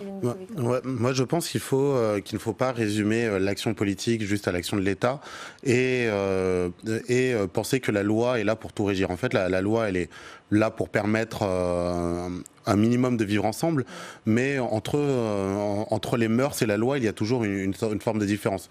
Il y a certaines choses qui se font ou certaines choses qui ne se font pas, sans pour autant qu'elles soient interdites. Je vais expliquer. Par exemple, sur le voile, effectivement, aujourd'hui, je ne pense pas que ce soit un problème majeur, étant donné qu'on est à peu près sur un tiers de femmes qui se voilent, un tiers de femmes musulmanes, qui se voilent. Si demain on se retrouvait avec 80% des Françaises dans leur ensemble qui étaient voilées, je pense que ça poserait des problèmes, quand bien même la loi ne pourrait pas l'interdire. Peut-être qu'effectivement ce serait quelque chose à combattre. Exactement, la question se poserait, et la question se poserait de comment le combattre. Est-ce que ce serait par de la prévention à l'école? Est-ce que c'est l'éducation? Exactement, voilà, ou loi. Voilà, moi je pense que la loi aussi, que la loi dépend un peu des proportions que ça prendrait, et en fait on peut pas juste se cacher derrière la loi 1905 et puis les quelques lois qui ont suivi pour dire la laïcité c'est ça. Peut-être qu'il y a une réflexion un peu plus vaste à avoir. Si je veux juste une dernière réflexion, je pense qu'il y a aussi une question de mobilité sociale. C'est-à-dire que ce qui est aussi très important, c'est que les jeunes filles et les jeunes hommes musulmans qui sont pris parfois dans des réseaux, c'est vrai, communautaires, puissent quitter ces réseaux-là. Et c'est ça qui est important. C'est justement, là, c'est la phase arrachement. Et c'est par le progrès social, c'est par leur évolution sociale, par leur progrès dans la société, qu'ils vont à un certain moment quitter le groupe. rencontrer d'autres personnes, et y compris rencontrer peut-être d'autres personnes dans leur vie privée. Et ça, je pense que c'est ça qui est essentiel, c'est ça aussi qu'il faut encourager. Mais juste une petite limite à ça, c'est que la vision économique ne fait pas tout. Typiquement, quand on regarde l'étude de l'IFOP réalisée par Jérôme Fourquet sur les musulmans le mois dernier, on voit qu'en fait, il y a deux tranches de femmes qui portent le plus le voile. Ce sont les moins diplômés et les plus diplômés. Donc en fait, il n'y a pas forcément de lien entre les deux. Il n'y a pas forcément de lien, et ce n'est pas que la... Messieurs, on a un deuxième thème de ce match, on y vient tout de suite, ce sont les difficultés, ça n'a rien à voir, sans transition, les difficultés de la République En Marche à l'approche des premières élections municipales. On s'aperçoit que les arbitrages sont compliqués dans un certain nombre de villes et que les divisions pourraient compromettre des scrutins, comme celui de Paris, où s'opposent Benjamin Griveaux et Cédric Villani. Je ne me laisserai pas détourner par des querelles d'appareils, a dit Benjamin Griveaux ce matin sur LCI. Agacé, François Bayrou, lui, propose carrément un plan B, on l'écoute. Je pense qu'à Paris, si on y arrivait ou si on y arrive, ce qu'il faut, c'est une stratégie de large rassemblement qui va de l'essentiel de la droite républicaine jusqu'à la majorité des écologistes, et en passant par le centre. Et là, il y a en effet la majorité qui permettrait de faire, ce que les Parisiens souhaitent, c'est-à-dire trouver une alternance à Paris. Mais on sait très bien que le jour où c'est intéressant de réfléchir à un plan B à Paris. Un plan B à Paris, Nicolas Tenzer. Il faut en finir avec cette querelle entre Benjamin Griveaux et Cédric Villani et choisir complètement quelqu'un d'autre. Ça a été évoqué il y a assez longtemps. On avait même évoqué la personnalité du Premier ministre. On s'en souvient, Édouard Philippe, etc. Là maintenant, on évoque Agnès Buzyn, Jean-Louis Borloo. Oui, alors oui, j'ai vu effectivement ces idées qui circulent. D'abord, je pense qu'il est quand même un tout petit peu tard. Je crois qu'aujourd'hui, on a quand même des candidats qui sont lancés, on a des campagnes qui sont bien entamées, déjà des personnes qui sont désignées, c'est un peu tard. Deuxièmement, moi je suis assez favorable, je dois le dire, mais ça c'est à titre purement personnel, à une certaine diversité. On a un parti, La République En Marche, qui est un parti extrêmement divers, avec des sensibilités très différentes. Par essence, qui n'a pas, voilà, et qui n'a pas nécessairement vocation. Je pense que d'ailleurs il perdrait d'une certaine manière son âme, je dirais, à essayer de s'enrégimenter, comme les anciens partis Godillot que furent le PS ou l'ancien RP. Par exemple. Bon, je pense que cette diversité, cette compétition ouverte est peut-être d'une certaine manière une bonne chose. Alors je pense que d'ici 2 ou 3 mois, les choses vont peut-être se tasser, peut-être qu'il y a un candidat qui va abandonner, peut-être qu'il y en a un autre qui va se rallier à un autre candidat. Les deux semblent déterminés à l'heure qu'il est. Voilà, et je pense que c'est assez sain finalement par rapport à la vision que les Français ont de la politique, plutôt que d'avoir une sorte de super que ça peut les faire perdre, peut-être. Voilà. Ça peut les faire perdre. Ça c'est la loi, si vous voulez, c'est la loi électorale. C'est d'une certaine manière assez sain. Alors oui, déjà le plan B avec un nouveau candidat, j'y crois difficilement. Déjà parce que Griveaux a été désigné, que ce sera un camouflet contre lui aussi quand même, lui qui est l'un des premiers soutiens à Emmanuel Macron. Ensuite, moi, ce que je trouve assez drôle, c'est de voir qu'il y a autant de divisions dans une ville qui pourtant est autant homogène sociologiquement. C'est-à-dire Paris est une ville plutôt peuplée de cadres moyens supérieurs. Il y a un peu de classe populaire, mais très peu. Et on a l'impression, donc on a une ville voilà, avec des gens qui se définiraient plutôt, qui seraient plutôt libéraux économiquement et sociétaux. Quelque chose qui va très bien autant à Hidalgo que La République En Marche. Et finalement, on se retrouve avec plusieurs candidats qui finalement prendraient chacun un segment d'une même idéologie ou d'une même vision du monde. Parce que finalement, exactement, parce que finalement, entre Hidalgo et Griveaux, je suis pas sûr qu'il y ait tant de différences que ça. Oui, je suis assez d'accord. Je pense qu'on a... D'ailleurs, c'est assez frappant de voir une ville, effectivement, économiquement plutôt prospère, plutôt riche, bourgeoise, pourrait-on dire, mais en même temps qui a porté quand même plusieurs fois de suite des maires de gauche, que ce soit évidemment Bertrand Delanoë ou Anne Hidalgo. C'est quand même tout à fait... On a l'expression bobo parisien, c'est pas pour rien. Voilà, et je pense que c'est cette diversité qui est aussi représentée. Après, bien sûr, il faut pas l'oublier, il y a d'abord des querelles aussi de personnes. Est-ce qu'il y a des différences de vision fondamentales entre les différents candidats? On pourrait rajouter aussi Pierre-Éric Bournazel, par exemple, qui est quand même proche de La République En Marche. Même certains écologistes, je pense qu'il n'y a pas une grande différence de vision.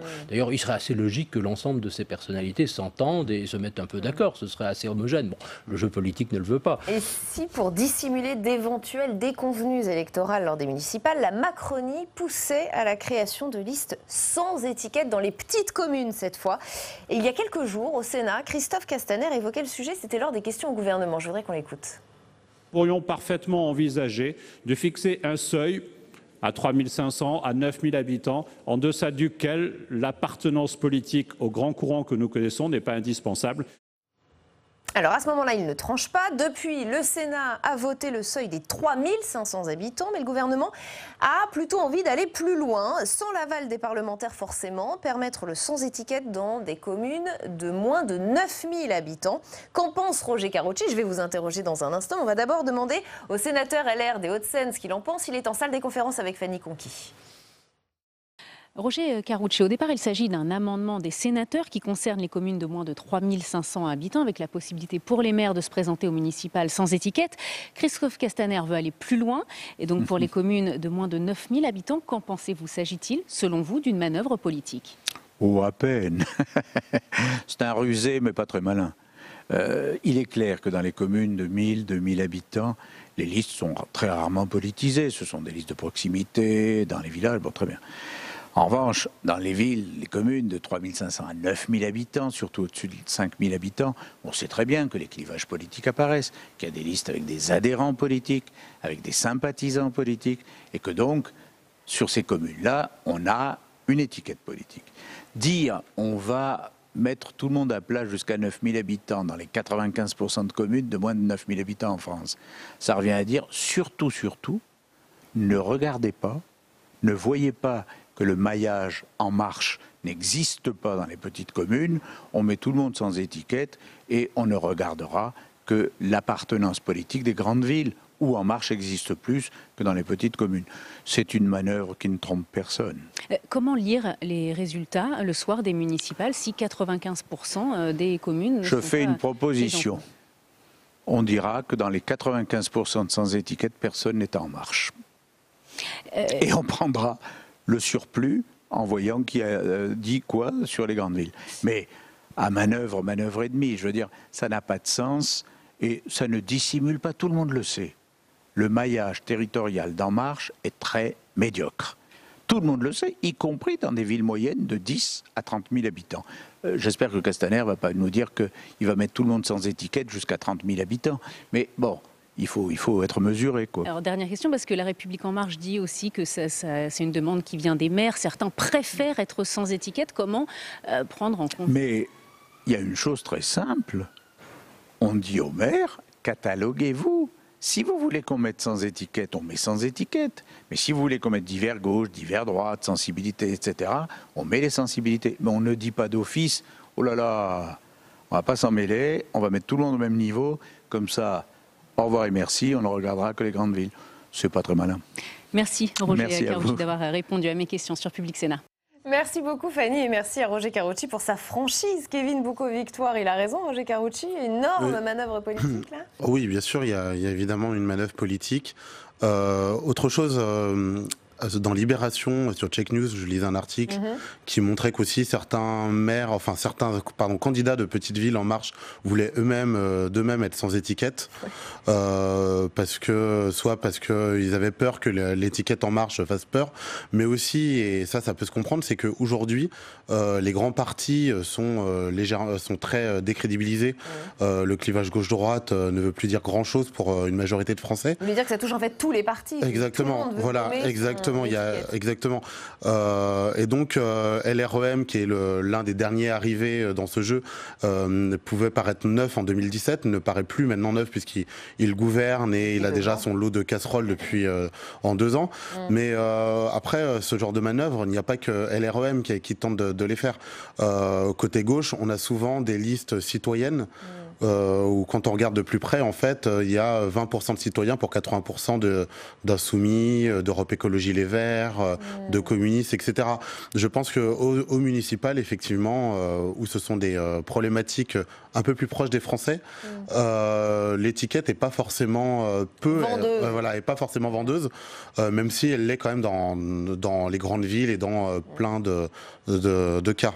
Nicolas Tenzer. Moi, je pense, il ne faut pas oublier l'origine, encore une fois, de cet accolage d'étiquettes. C'était quand même, surtout dans les années 30 et puis encore dans l'après-guerre, où les préfets, lorsque des candidats ne se présentaient pas eux-mêmes avec une étiquette, décidaient un peu arbitrairement de les cataloguer droite, gauche, divers droite, etc. Bon, tout ceci, est-ce que ça a beaucoup de sens aujourd'hui? D'abord, on n'est plus du tout dans ce rôle politique des préfets comme dans l'ancien temps, heureusement d'ailleurs, c'est plutôt une bonne chose.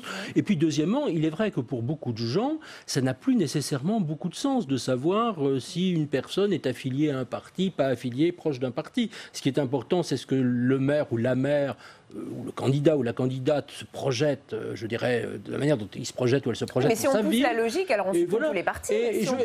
Moi, je serais assez d'accord. Moi, je pense que pour les élections municipales, effectivement, qu'il y ait des gens qui se disent, voilà, je suis sans étiquette, et qui le disent volontairement. D'accord, mais l'idée qui est derrière, en tout cas, ce que dit Roger Karoutchi, c'est que l'REM veut masquer son manque d'ancrage territorial et sa défaite potentielle. Oui, mais je pense qu'évidemment, on peut toujours parler de manœuvre politique, mais je pense que la réalité, quand même, encore une fois, de la perception des Français, c'est qu'ils connaissent monsieur ou madame machin qui est candidat, que cette personne, effectivement, d'ailleurs, ils peuvent juger... Quand c'est un maire sortant, mais pas quand ce sont des inconnus. Mais même si, parce qu'il y a un programme,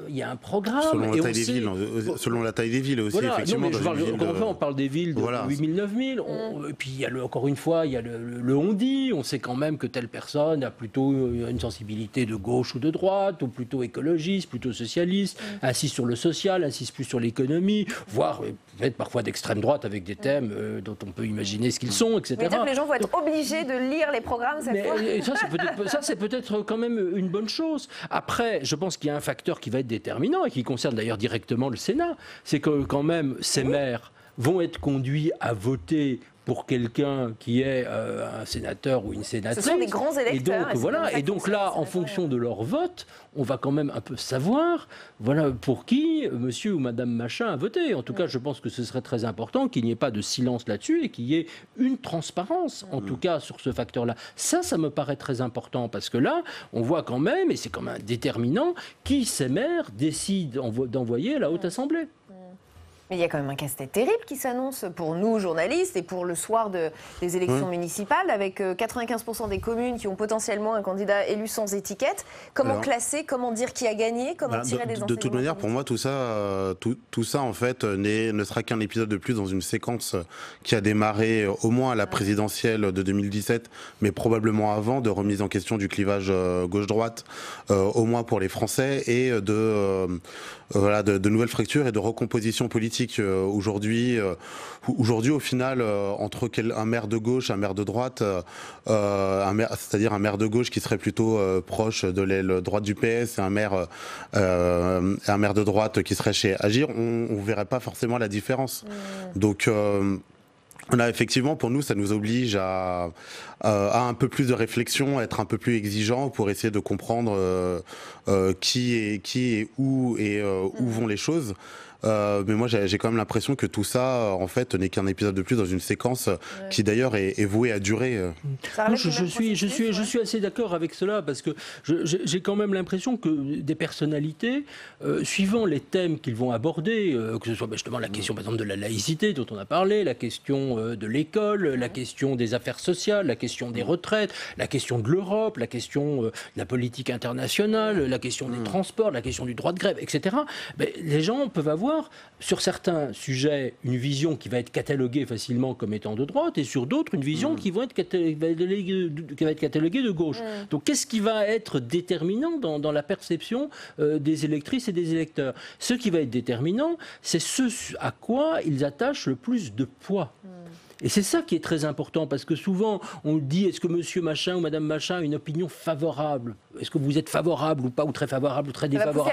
Mais en fait, les gens se déterminent pour des raisons qui sont très différentes. C'est-à-dire que dans les opinions favorables ou défavorables, on agglutine souvent des perceptions de telle ou telle personne qui n'ont rien à voir, suivant encore une fois les thèmes que chacun privilégie. Si je suis très attaché à la laïcité, que ça compte à 80% pour moi et que le social pas du tout, mais je vais juger la personne sur la laïcité. Et inversement, si je vais être très attaché aux questions sociales ou à l'Europe ou à quoi.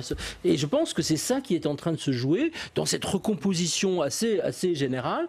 Et ce qui est très paradoxal, c'est que quand on demande par ailleurs aux Français de se placé sur une échelle gauche-droite, là, les gens se disent clairement, je suis quand même plutôt à gauche ou plutôt à droite. Il continue d'avoir ce classement en tête, et il continue à se classer. Mais c'est un des paradoxes, je pense, de cette recomposition à l'œuvre. Et peut-être que les Français finiront par suivre aussi, à se détacher des étiquettes. Merci à tous les deux, en tout cas, d'avoir participé à ce match des idées spéciales politiques. À suivre dans LPL, le grand débat. On va prendre le temps de s'arrêter cette fois sur l'événement international du week-end, la mort présumée du chef de Daesh, al-Baghdadi, aux États-Unis. Ça tombe à pic pour Donald Trump, empêtré dans le scandale ukrainien et dans une procédure de destitution. Mais au niveau de la géopolitique mondiale, qu'est-ce que ça dit de la Russie de Poutine? Qu'est-ce que ça dit de l'Europe? Quelles conséquences pour la France? On va prendre le temps de se poser toutes ces questions ce soir. D'abord, les réactions à cet événement avec Quentin Calmet. C'est un président particulièrement bavard qui s'est présenté hier face aux journalistes à la Maison-Blanche. La mort d'al-Baghdadi offre à Donald Trump une victoire politique. La nuit dernière, les États-Unis d'Amérique ont traduit en justice le plus grand responsable terroriste au monde. Abu Bakr al-Baghdadi est mort. Il était le fondateur et leader de Daesh, l'organisation terroriste la plus impitoyable et violente au monde.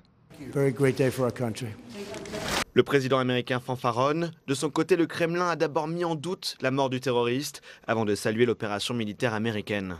Si l'information de la mort d'al-Baghdadi est vraiment confirmée, alors on pourrait parler d'importantes contributions du président des États-Unis dans la lutte contre le terrorisme international. En France, la mort du terroriste a été accueillie avec beaucoup plus de réserve, en témoigne ce message d'Emmanuel Macron.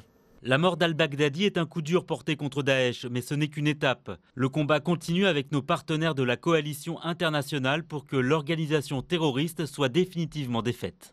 Dans une interview ce matin, la ministre des Armées Florence Parly s'interroge même sur la stratégie américaine en Syrie au sein de la coalition lancée en 2014. Il nous faut reconfigurer cette coalition. Le rôle des États-Unis, qui en sont les premiers contributeurs, est crucial, mais il faut absolument le clarifier. D'autant que Daesh est toujours actif en Syrie, en témoigne ce rapport du Pentagone publié cet été. Malgré la perte de leur territoire, des milliers de combattants sont toujours présents en Irak et en Syrie. Ils continuent leurs attaques et travaillent à reconstruire leurs moyens. Des informations américaines qui appellent donc à la prudence au lendemain de l'annonce de la mort d'Abu Bakr al-Baghdadi. Avec nous pour le grand débat ce soir, François Durper, bienvenue, historien spécialiste des États-Unis, maître de conférences à l'université de Cergy-Pontoise et auteur de Histoire des États-Unis dans la collection Que sais-je. Marc Ecker, bienvenue, vous êtes chercheur au Centre des études de sécurité de l'IFRI, rédacteur en chef de la revue politique étrangère. Driss Ait Youssef, bienvenue à vous également, président de l'Institut Léonard de Vinci, spécialiste des questions de sécurité. Et Mariam Pirzadeh, bienvenue, vous êtes journaliste à France 24 et spécialiste du Moyen-Orient. Merci à tous les quatre d'avoir accepté notre invitation. Peut-être que vous ne serez pas tous d'accord, mais depuis 24 heures, on entend dire que c'est une immense victoire de Donald Trump, cette annonce de mort d'al-Baghdadi. Est-ce que c'est un succès politique, géopolitique? Marc Ecker, quel est votre avis sur ce point? C'est d'abord un succès du renseignement et un succès militaire. Mais pas de Trump, spécialement. Le président, évidemment, essaye de tirer les bénéfices politiques dans ce genre d'action. Il avait d'ailleurs été le premier, au moment de la mort de Ben Laden, à dire qu'à l'époque, Obama n'y était pour rien. Ouais. Alors, il n'y était pas vraiment pour rien, mais enfin, c'est évidemment un chef politique et c'est les militaires sur le terrain qui font le travail. Donc c'est un vrai succès. Je ne parlerai pas de victoire, parce que victoire laisserait entendre qu'on aurait gagné le combat contre Daesh, ce qui est loin d'être le cas. Ouais. François Durper, pour vous, il y a quand même une vraie victoire politique, en tout cas même en interne. Alors c'est déjà une victoire qu'on doit à trois facteurs. Le premier, c'est les alliances de l'Amérique. Le deuxième, c'est les services de renseignement. Et le troisième, c'est la capacité de projection de l'armée américaine. Vous aurez remarqué que sur ces trois facteurs, il y en a deux qui sont toujours dans le collimateur du président américain, les services de renseignement et les alliés, la coalition. Mais comment faire d'une victoire l'objet d'une polémique depuis 24 heures sur la forme de l'annonce?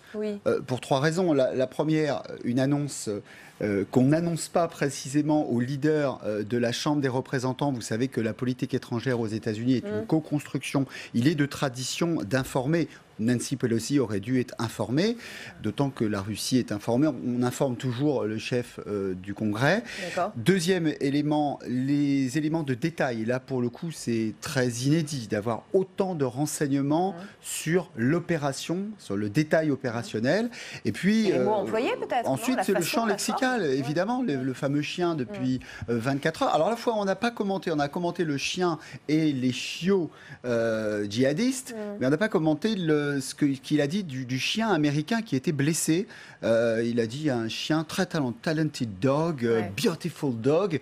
Et donc, évidemment, le parallèle entre ce chien américain qui entouré de toutes les attentions et nos adversaires qui sont des chiens a été commenté. Et quand on lui a posé la question, votre consoeur américaine lui a dit, mais est-ce que vous avez des éléments sur le fait qu'il a pleuré, gémi, qu'il était coward, qu'il était complètement lâche et, dans cette période-là? Et là, il a dit... il n'a pas répondu. Il a dit je ne vous réponds pas. Et le secrétaire à la Défense a dit qu'il n'avait même pas de renseignements sur ce sujet-là. Mariam Pirzadeh, après 24 heures, est-ce qu'on peut se dire que Donald Trump a sérieusement marqué des points et peut-être notamment au sein même de son propre pays, alors qu'il est empêtré dans des polémiques? Exactement, il est critiqué par son propre camp, les républicains, notamment dans l'affaire ukrainienne. Il ne faut pas oublier que Donald Trump a une menace de destitution qui plane au-dessus de sa tête, avec une enquête et des révélations chaque jour. Et les républicains qui d'habitude sont derrière lui, à le vent debout contre les critiques, contre les démocrates, eh bien, se désolidarisent. Donc effectivement, il marque des points. On a assisté à cette conférence de presse qui était effectivement totalement lunaire. Il marque des points et je voudrais aussi souligner, moi, ce qui m'a surpris, c'est le fait qu'il remercie les Russes à plusieurs reprises. Oui, absolument. Si ça vous embête pas, on y viendra dans un second temps, absolument. Driss Youssef, peut-être d'abord à chaud, une réaction 24 heures après cette opération militaire américaine. Un vrai succès, un franc succès? Oui, mais c'est un franc succès pour les États-Unis, et puis avec le prisme qu'est le leur, c'est-à-dire de regarder aujourd'hui le monde d'un point de vue militaire comme étant effectivement en tout cas une intervention militaire. Il suffit de décapiter la tête pour gagner. Il faut se souvenir de Saddam Hussein. C'était un tapis de bombe sur Bagdad pour dire ça y est, la guerre est terminée. Pareil, un tapis de bombe dans les grottes de Tora Bora pour se débarrasser de Ben Laden. On se rend compte que Al-Qaïda existe encore, et là aujourd'hui avec al-Baghdadi, considère qu'en ayant éliminé al-Baghdadi, il a porté un sérieux coup, ce qui est une réalité, mais pour autant, l'organisation terroriste demeure. Puis avec aussi l'idée qu'aujourd'hui, l'État islamique n'est pas la seule organisation terroriste dans le monde, et que Al-Qaïda, aujourd'hui, est une organisation qui, aujourd'hui, a encore une importance dans le monde. C'est intéressant que vous fassiez référence à Ben Laden, puisque je voudrais qu'on compare ces deux photos qui ont beaucoup circulé, qui sont intéressantes, et peut-être que ce serait intéressant que vous les commentiez pour nous. Celle de Donald Trump dans sa salle de crise hier, suivant en direct le raid contre al-Baghdadi en Syrie. Trump, on va peut-être la voir, cette photo, assis au centre avec le sceau présidentiel derrière lui, notamment entouré du vice-président Mike Pence et du secrétaire d'État à la Défense Mark Esper, l'air très grave. Et puis la deuxième photo, ça nous a tous rappelé cette deuxième photo, celle prise dans la même pièce, le 2 mai 2011, Barack Obama qui suit l'opération qui a tué Oussama Ben Laden au Pakistan, une scène qui a l'air d'être davantage prise sur le vif, on voit des réactions plus à chaud. Qu'est-ce qu'elle vous a inspiré, Mariam Pirzadeh? La photo de Donald Trump, on dirait une mise en scène, effectivement, la photo de Barack Obama entouré de tout son staff dans cette j'ai le mot en... cette salle de crise. On va peut-être les revoir, les photos, ce serait bien qu'on les revoie pendant que vous parlez. J'avais le nom en anglais. Elle était incroyable. On était tous fascinés par cette photo de Barack Obama, et en fait Donald Trump, c'est vraiment, ils sont figés. On voit bien. De toute façon, il ne faut pas oublier que Donald Trump est obsédé aussi par l'héritage qu'a laissé Barack Obama, donc il veut aussi s'inscrire dans la même lignée que Barack Obama. Voilà, Barack Obama a annoncé la mort d'Oussama Ben Laden en mai 2011 à Abbottabad au Pakistan. Moi, je fais mieux. J'annonce la mort du terroriste numéro 1, Abu Bakr al-Baghdadi, en Syrie. Donc on voit bien qu'il veut vraiment se placer, aussi marquer l'histoire, comme l'a fait Barack Obama il y a 8 ans.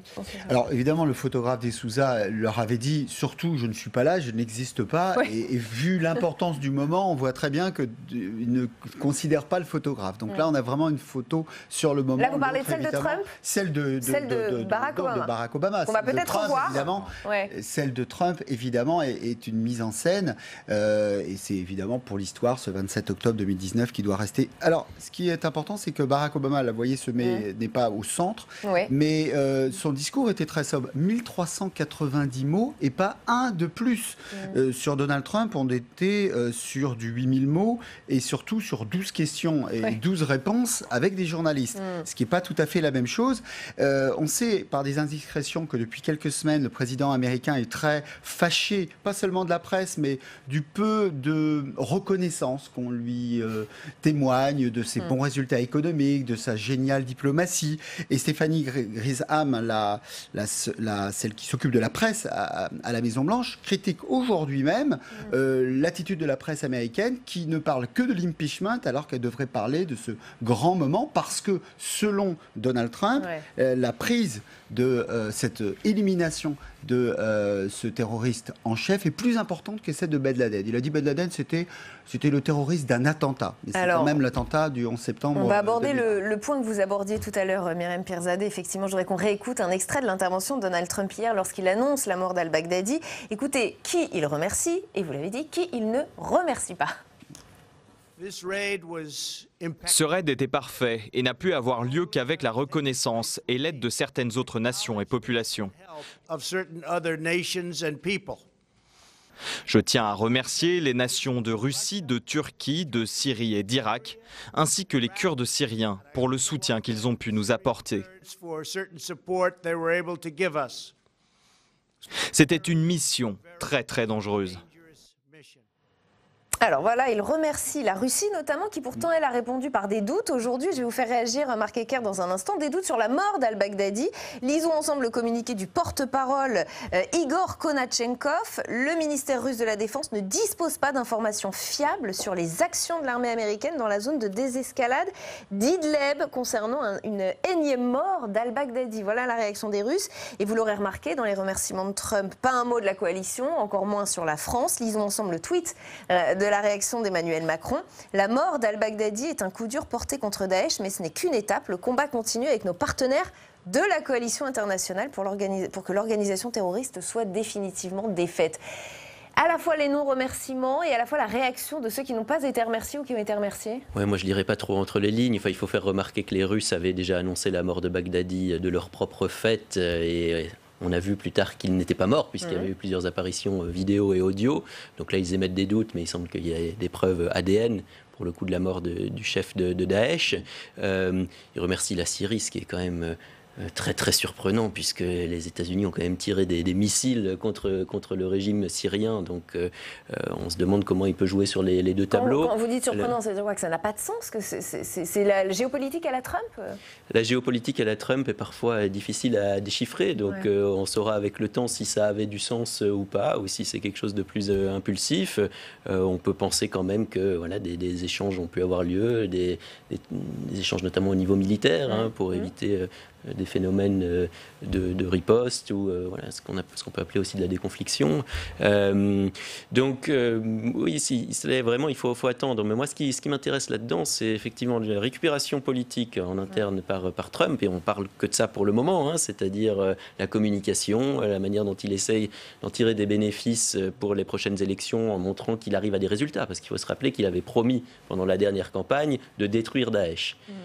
Et en même temps, la situation sur le terrain qui est loin d'être aussi simple que ça. Donc Trump avait promis de détruire Daesh, de ramener les boys à la maison. Mission accomplie, quoi. C'est ce qu'il veut faire, effectivement. Declare victory and run.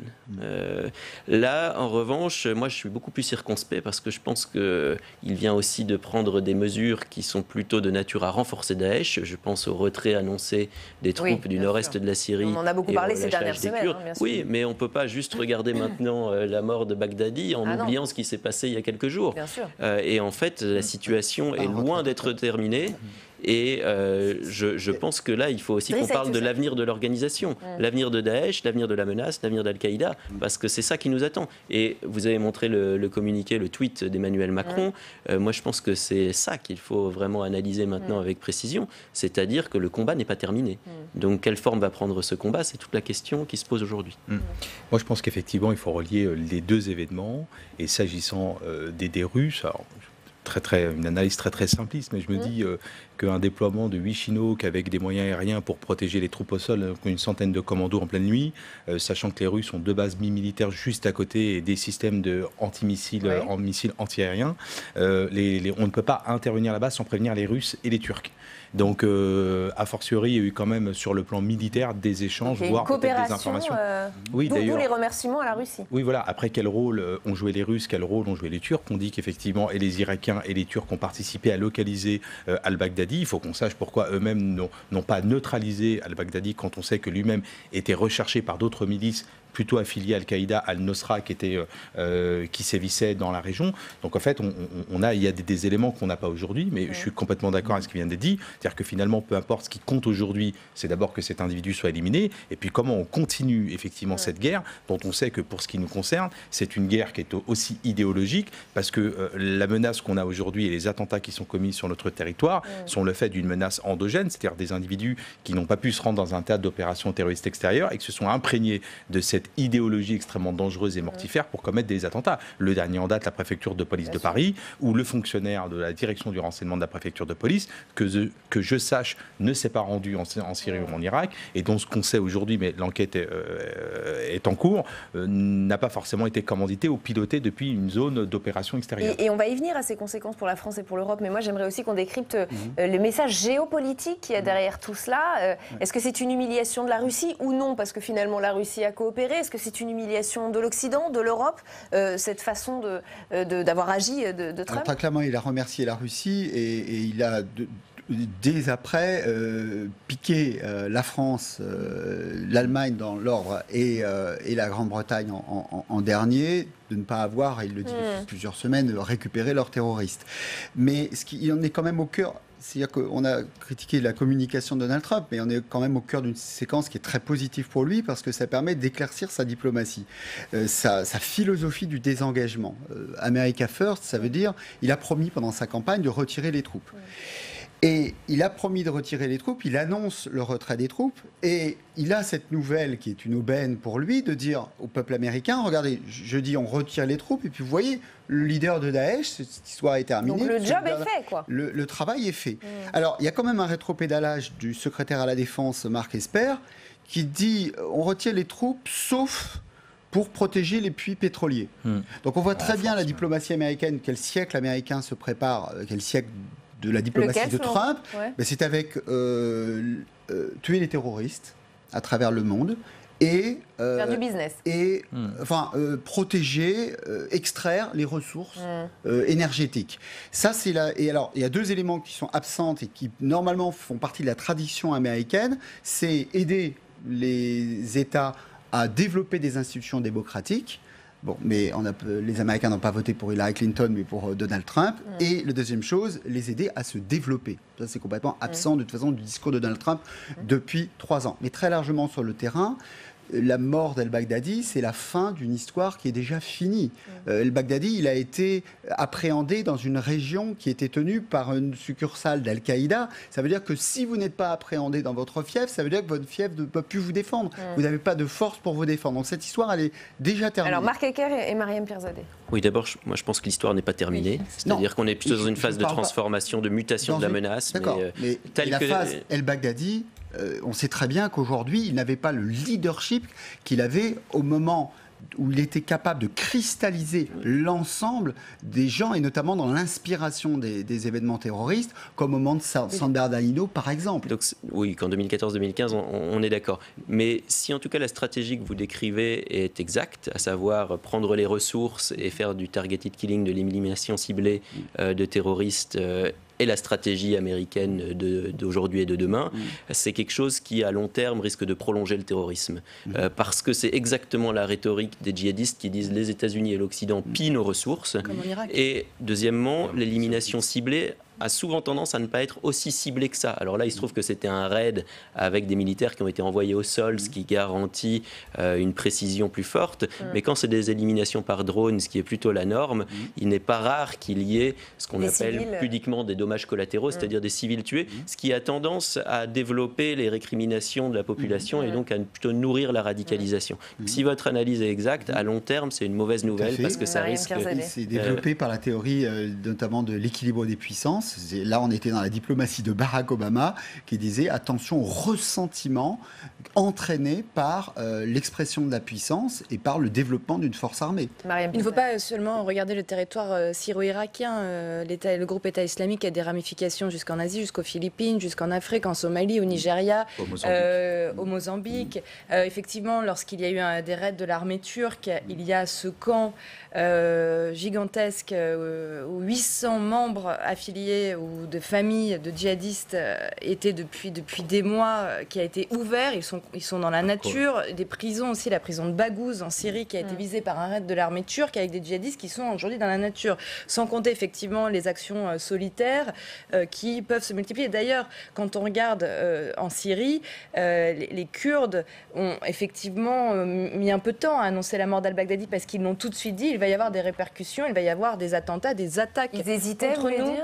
Ils ont hésité, ils ne l'ont pas annoncé tout de suite alors qu'ils ont aidé Donald Trump. Et ce qui a précipité aussi cette opération, c'est le fait aussi, il faut en parler, que Donald Trump a totalement lâché les Kurdes au début du mois d'octobre, dans le nord de la Syrie, lorsqu'il a donné carte blanche, entre guillemets, à Recep Tayyip Erdogan pour se rendre dans... Mais là, avec cette mort d'al-Baghdadi, est-ce qu'il n'a pas répondu à toutes les critiques? Est-ce qu'il n'a pas dit, vous voyez, on commence à se retirer, ça ne nous empêche pas de tuer l'ennemi numéro 1, l'ennemi mondial numéro 1. Et il a remercié les Kurdes. En fait, il tient un double discours, Donald Trump, avec les Kurdes.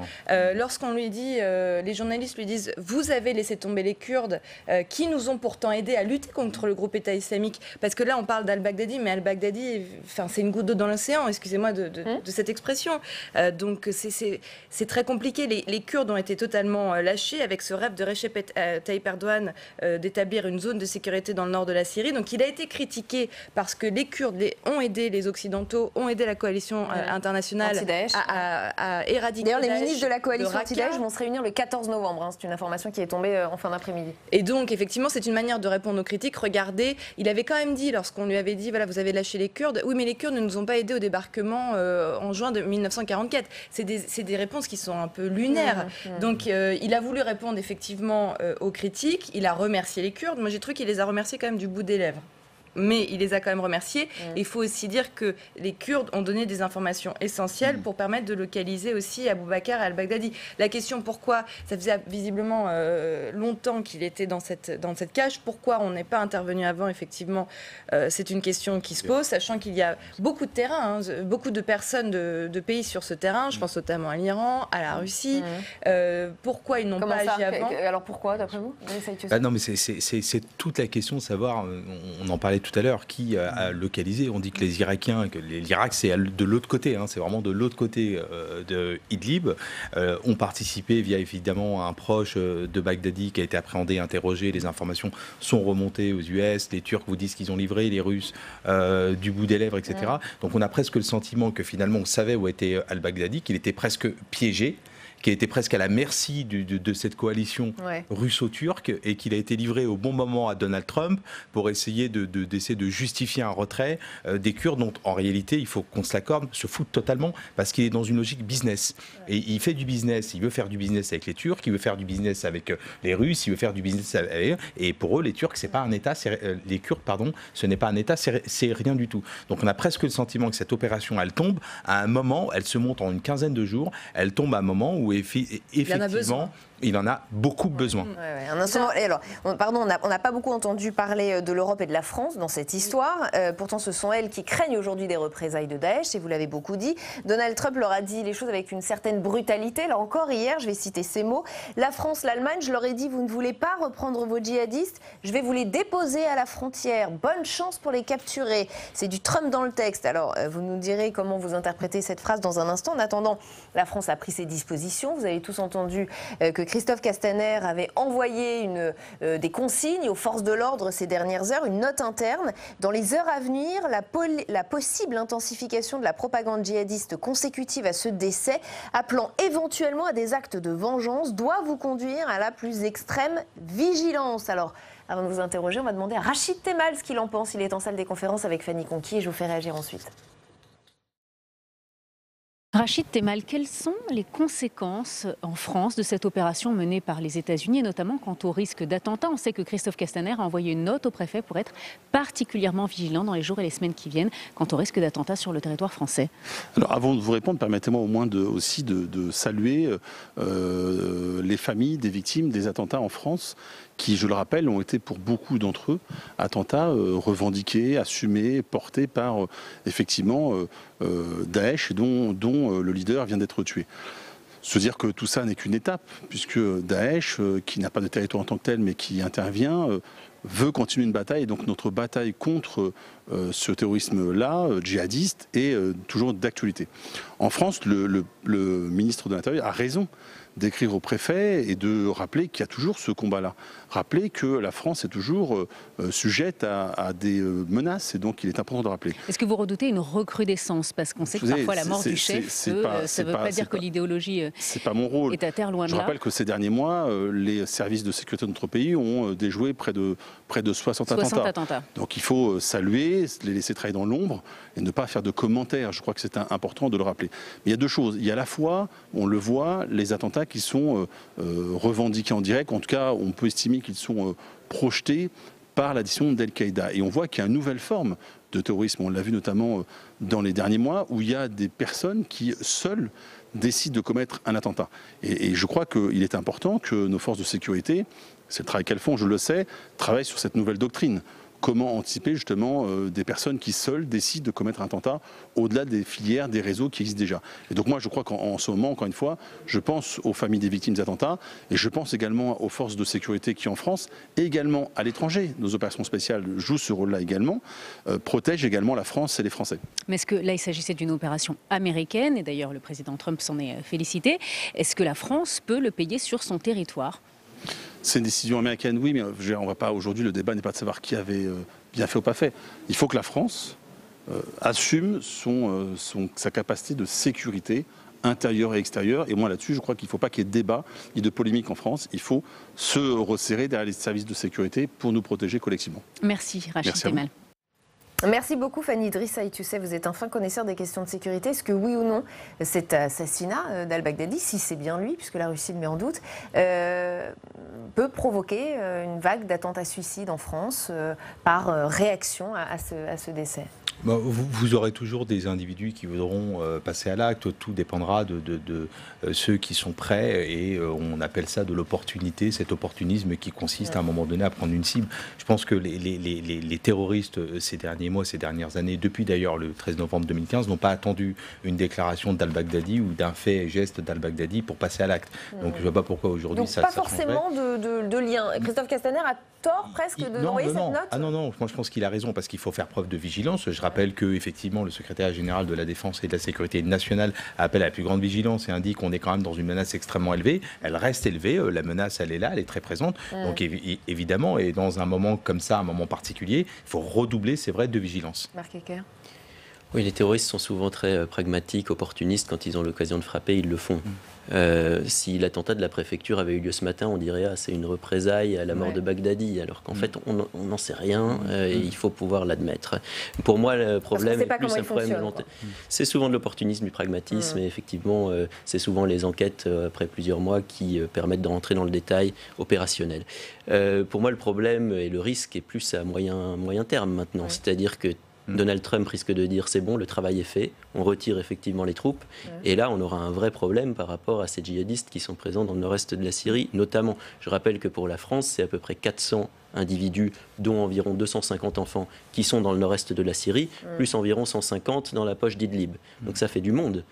Si effectivement demain Trump met ses menaces à exécution, puisqu'il s'agit vraiment de menaces, et on se dit parfois qu'avec des alliés comme ça, on n'a pas besoin d'adversaires, s'il met ses menaces à exécution... Vous parlez de la phrase que je citais tout à l'heure. La phrase que vous citiez tout à l'heure, c'est-à-dire je vais les déposer à la frontière et qu'ils se débrouillent. Je leur ai dit, vous ne voulez pas reprendre vos djihadistes, je vais vous les déposer à la frontière, bonne chance pour les capturer. Voilà, bon, ça se passe presque de commentaires, c'est-à-dire que si on se retrouve dans cette situation-là, on aura effectivement un problème. C'est-à-dire qu'il faudra pouvoir les ramener, les gérer ici, les juger.